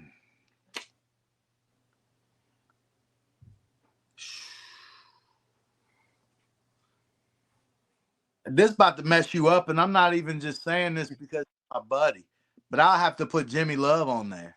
Okay. No, anybody's name's on the list. Doesn't matter who it is. Yeah. And this is why though, Jimmy Love is because, like, you've heard the term like this guy can work a broomstick. Mm-hmm. Jimmy Love is the definition of that guy that can work a broomstick. I've literally watched him go out there with green guys and throw himself in holds. Like, I was one of them. You know what I'm saying? Like, right. When Jimmy Love was training me, it was in the ring on the fly. Like, he didn't care whether I was green. He didn't care whether I knew how to do nothing. Right. All he said was, shut up, kid, and listen. Most of the time, guys like him and Matt Houston, which I'm going to have on my podcast a little bit later on today, those guys, they call it on the fly. You don't even know the finish. You just got to shut up and listen. And those guys like George and stuff like that too. Like, they don't tell you, they don't even want you in their face because they come from an era where the heels were in one side of the building and the baby faces was over here. And we were lucky if we had a referee like JT right there that knew what was going on. You know what I'm saying? Like, yeah. So that's, you know, Jimmy Love is criminally underrated. He really could have went anywhere he wanted to, but I feel like he was selfless and he wanted to keep wrestling alive in the heart of the Mid-Atlantic for his family and his community. So that's why I put Jimmy Love up there with those great legend names. That's a fair answer, man. We all have our different interpretations of who should be in their Mountain Rushmores. Also, I always tell people wrestling's subjective. It's a subjective content because you could look at it and go, well, my style of wrestling, I enjoy more of the 1980s Memphis, you know what I'm saying? Or I enjoy Mid-Atlantic. And then you got somebody else over here that goes, well, I enjoy deathmatch wrestling, which I don't, but Mike knows how I feel about that. I like deathmatch wrestling. I just don't get it, bro. But anyway, I digress. But you know, everybody, it's subjective, right? And I respect that part, though. I respect everybody's opinion on who they think's great because, you know, whoever's great to me may not be great to you, or you might find a common ground where we agree and, you know, something's great. But I respect everybody's views, and no, in my opinion, no Mount Rushmore from anybody is wrong because it's your opinion. It's the way you see things. And it's just like Mike's Mount Rushmore, my Mount Rushmore are totally off key to each other's. We disagree on a lot of things. I'm a big Bret Hart fan. Yeah. Always was. Mike doesn't care so much. Who else is Mike? I don't really care much for Bret Hart. We agree on one thing, though. Tell them what we agree on, Mike, and we get anonymous emails hating on us.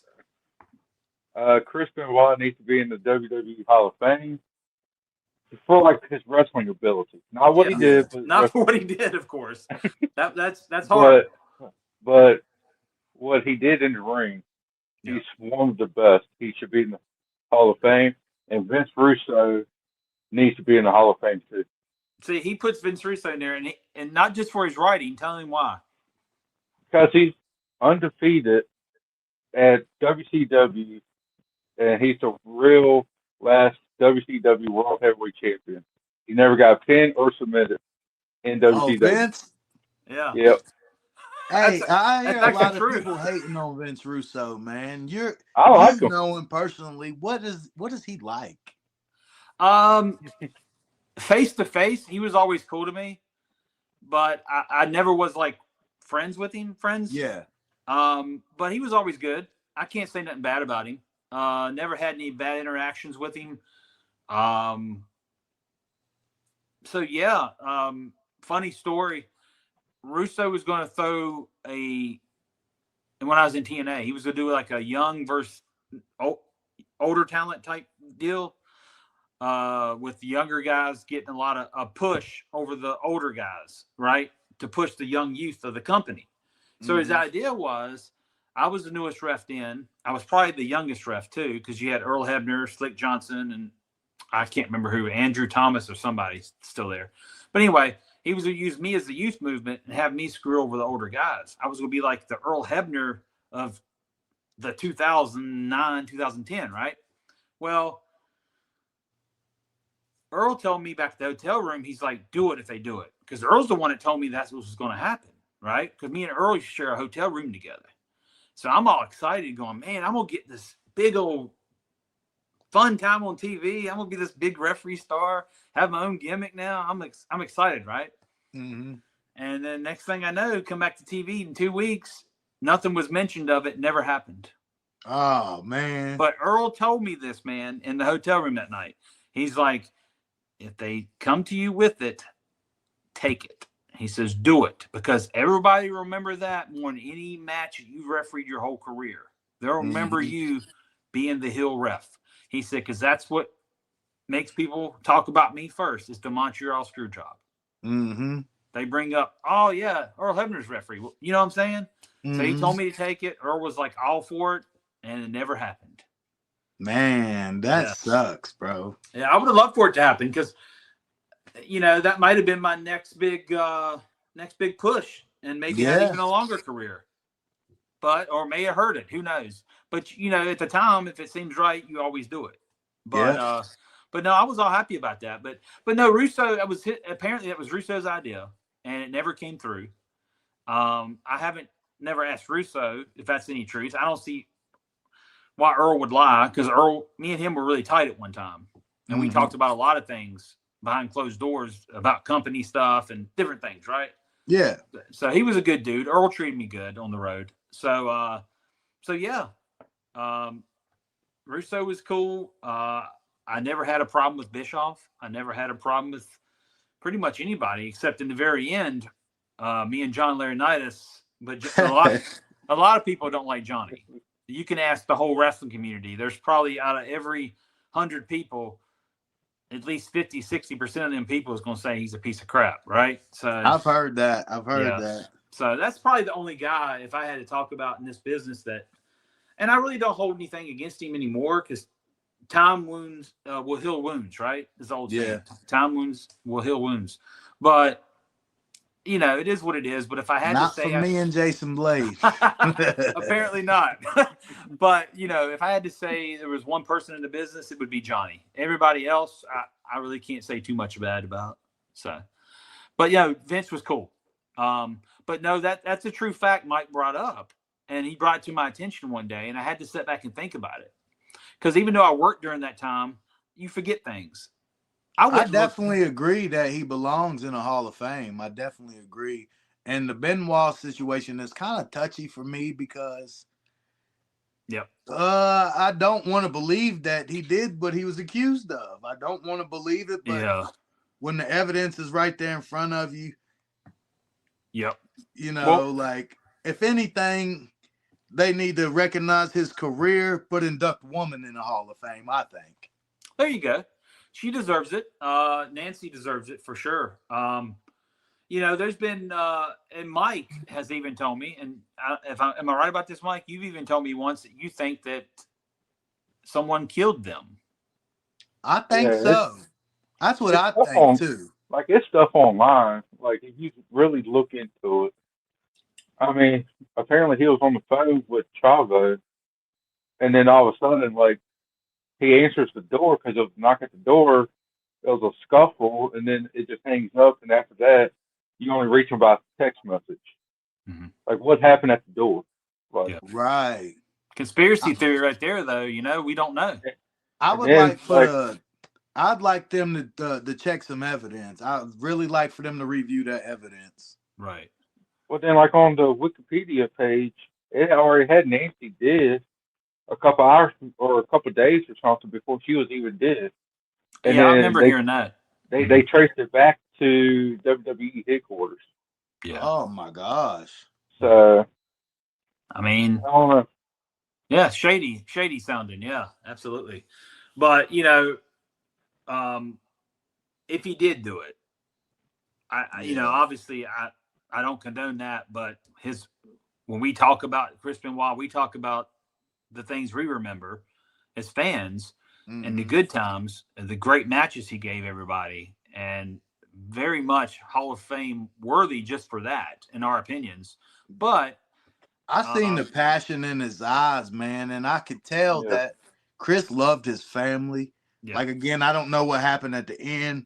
That's not for me to speak on, but you could just tell he was passionate about what he did, and he was passionate about loving his family. That's the guy that I remember, and I'm sure his friends, like, they remember that Chris too, when they're all just as shocked as everybody else was. Yeah, absolutely. And then, they blamed a lot of it on concussions and the brain, the way it works. And I'm going to tell you, when I signed my WWE contract, right? Not only did they send you to New York within one day, they flew me from Charlotte to Manhattan, got in a limousine. Literally, a limousine picks me up with a sign and everything, drives me over to Manhattan from the airport, LaGuardia. I think it was LaGuardia. And I do my running test. Well, basically what that is a stress test on your heart. You have things on your chest and you run on a treadmill. It gets higher in incline. And then you jog, and you get faster for like 7 or 8 minutes. Once it's over, they see how your heart is. They want to make sure your heart's good, right? So they did that. They did a drug test. The car waits on you outside. Literally, I'm not making none of this up. It waits on you while you're in there for about 2 hours. You go down, get back in the car. They drive you straight back to the airport the same day. And you wait at the airport to fly home. I was probably a 12-hour day total. Fly out, do the thing, get back, fly back home. Weird, right? But not only did they do that, after my signing, WrestleMania weekend was in Orlando that year. It was WrestleMania 24, the one Michaels beat Flair and ended his career. So they had a thing the day before on that Saturday at the hotel near the stadium where they had us go in and do this test on a computer where it rates the way you think things. So the whole time, I'm telling you, bro, I even told my wife afterwards, I'm like, pretty sure I'm going to lose my job. They're going to think I'm fucking retarded. But that was the ongoing joke. But they did all that after. This was in 2008, right after the Chris Benoit situation. So they started testing the brain and everything. So it's really, really odd because they're having to think they were blaming a lot of his on it happening, of course, blamed it on his brain.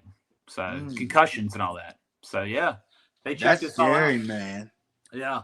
I know as a guy that takes a lot of bumps, and I'm familiar with the hardcore world of wrestling and like the chair shots and stuff like that. Man, I forget. I'll set down my cell phone right in front of me and run around the house looking for it like I'm, I forget things. I couldn't tell you what I had for breakfast yesterday morning because I don't remember.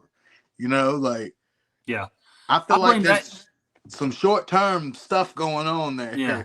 Well, I blame that all on me getting older. So yeah. Yeah. I'm trying to use the old excuse on all mine. I hope I'm right. Getting older. What? Mike always calls me old. Hey, I can't help I'm not in my 30s no more, boys. I'm touching towards 50 more than I am anywhere near y'all's age. I'm 48 in March. Bump that number up, so. There we go. Yeah, it gives me hell about the age thing. What, Mike, you're 33, 34? No, 34, be 35 in May. Okay. Both of y'all still young. Well, I'm not totally old, but you know what I'm saying. Yeah, you're old. I feel like I'm an old man, bro. I feel like I look like a young man, but my body is telling me otherwise. Yeah, your bump card? You still got a lot on your bump card? Oh, yeah. Okay. We're good then, I guess. Look, I feel as old as he looks. That's Well, you pretty must. old. Hey, bro, you That's must be pretty old. really good. That's pretty old, man.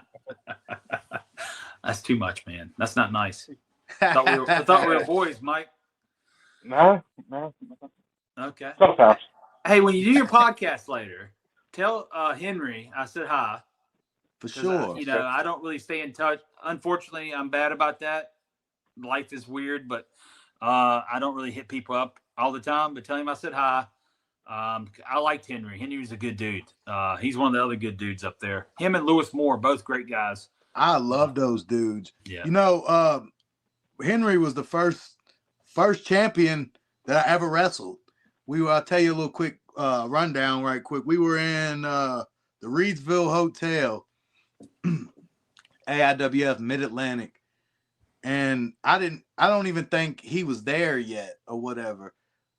He was running late, and the promoter sent me out to the ring, and he was like, "He'll be here in a minute." Well, I seen like belts and stuff and champions, but like I was green as goose crap. I didn't know anything. I wasn't around anybody. And he walked out, and I think he was one half of the AIWF, either Mid-Atlantic or World Tag Team Champions. But I see this old school guy come out, and he has this Terry Funk look, and he has this jacket on, them old school Letterman jackets, and he has this, and I'm just like, this dude looks like a Funk brother. Like, he unzips, you know how George used to do the old school, slow, it take him forever to take that jacket off. Yeah. And man, I didn't even get to meet him before this match. I was just sent out there, bro. And I was like, they were like, I hope you can listen because you're out there with Matt Houston tonight. And we get to work in this match, and we're killing it, man. And the roof's low. So he picks me up for a suplex, and my foot goes through the roof. And he kind of chuckles, and he looks at the crowd and goes, "Now that's what I call raising the roof, brother." Boom. And every time I see him now, I'm like, "Matt Houston, raise the roof, brother." Wow, y'all like the hole in the ceiling. Yeah, bro. Wow. Okay. Damn. I had to be really low ceiling because I know that, there's low ceilings, but I've never seen that happen. Oh, yeah, man. That's happened a couple of times for me. Was that in a low boy ring too? Yeah. We were in a little ballroom, dude. It was small. Okay. Wow. That's pretty funny though. I'd like to see that. Is that on YouTube? I think so. I'd love to see that. Yeah, good stuff, man. Well, you got anything else, Mikey? No. No. Sorry. Okay. No, I think What about you, I'll come Yella? up with something later on.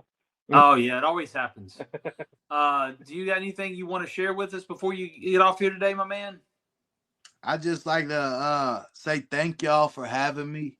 It's been an honor and a privilege to be on here with you guys. I'd like to have y'all on mine as well.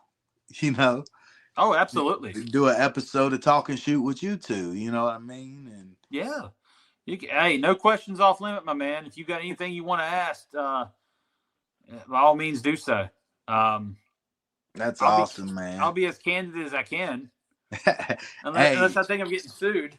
But Oh, nah. I ain't gonna get you sued. But yeah, man, I'd love to have you guys on mine. Again, like you guys told me, there ain't nothing that we can't talk about, and you guys can just be yourself, and you ain't got to worry about watching your mouth or anything. We're raw, uncut, unfiltered. that's Check good us because out. sometimes it slips on me. And I try to put out Talk and Shoot as much as I can. I don't have a set date or a time. I try to put it out as much as I can. I'm gonna probably run like a 15 episode and spread it out in seasons so I can get back to wrestling and music and stuff too. Yeah. But yeah, I would love to have you guys on, and all the homies out there, make sure y'all check this one out right here. Check out my guys, man, because y'all my peoples, man, and I just love y'all, and I appreciate y'all having me on, man. Oh, So, absolutely. Hopefully we made some history here today, being the first guest on our podcast. And, like I said, we were talking about who to bring on first. the first one came to mind, and I just say stay tuned to see who's coming on next with us. We're going to try to keep this interesting as possible. And Yellow Man is always welcome to come back at any given time. Maybe go further in depth with other issues or whatever, man. Like Mike said, sometimes questions will come up later in your head, like, man, I should have asked the dude this. But I think we hit a lot of topics today. How you got started, talked about Boogie, and then just hear the passion that you bring to the business, along with your music and all that. It's phenomenal. I hope the podcast takes off for you as well. Let's get everybody go listen to his music. Give that a subscribe and like on his wrestling videos too. Go do that today. Also subscribe and like our stuff and our channel, Jamie and Mike's Wrestling Adventures. And I just had a phenomenal time, and I'm glad we had you on, my man. I appreciate that, for real, man. Hey, tell your boys down in Florida too. The Yellow Man Child. I was born in Florida, Melbourne. Okay. And my family, my parents that adopted me, they live in Orlando. So you never know. Do you ever get down here? I'm actually saving up money for a plane ticket to go see my parents, my godparents. They moved from Virginia about 2 or 3 years ago. Okay. And they've been down there. And my mom just messaged me and said that she found a bag of my old wrestling figures. And I'm like, man, those things got to be 20 years old. Yeah. What my little girl's getting in it, I want to go down and visit them and get those wrestlers and stuff for them. So cool. Well, if you ever get down here and you got time on the trip down here, you let me know ahead of time, and we'll see what's going on. And we'll hopefully I'll be on some shows, and we'll get you on them, and maybe ref some of your stuff down here while you're down here. Yeah, man. Hey, I also wear stripes too, so if you need an extra referee. Okay. We'll see. I mean, you never know. You never know what happens. It's the funny thing about the business. But absolutely, I'd love to have you down here and do some stuff and some good promotions in the area.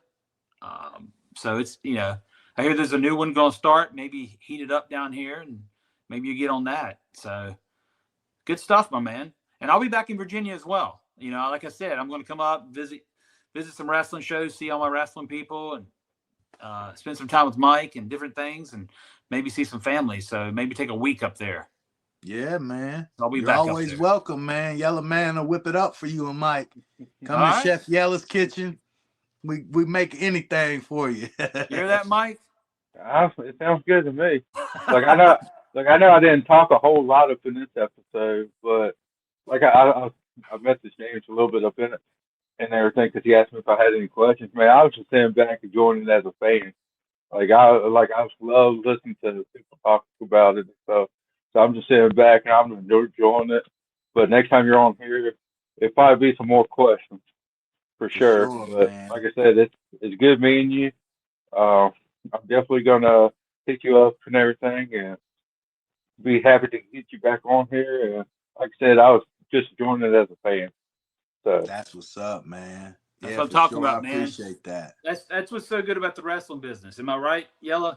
Yeah. You sit there and you'll meet somebody through somebody else, and you become friends, and then everybody is a full circle of friends, man. I'm telling you, the wrestling business is one of the most tight knit. The Real Brothers, that is, are the most real tight knit. You can't beat it. That's right. Camaraderie is the greatest thing about it, even more so than the ring part of it. Yeah. Yeah. Cool stuff.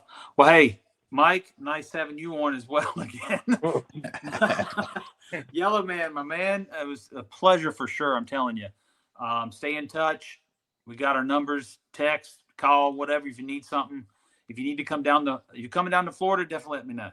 Yeah, for sure. All right. Well, we're going to head on out with the wrestling jingle that me and Mike led this thing in with Yellow Man this week. And maybe we'll get some Yellow tracks on here and play them instead of the opening. Maybe we'll get you to do something for us, something small. Hey, maybe I'll hook you up, brother. A jingle. Yeah. I'll hook you up. You know that. All right. Sounds great. All right. So for everybody out there, thank you. Peace out. We'll see you next time. Bye, everybody. Shake the room. Mr. 2020 and the golden one dropping wrestling talk. wrestling adventure, storytelling, no fake news here.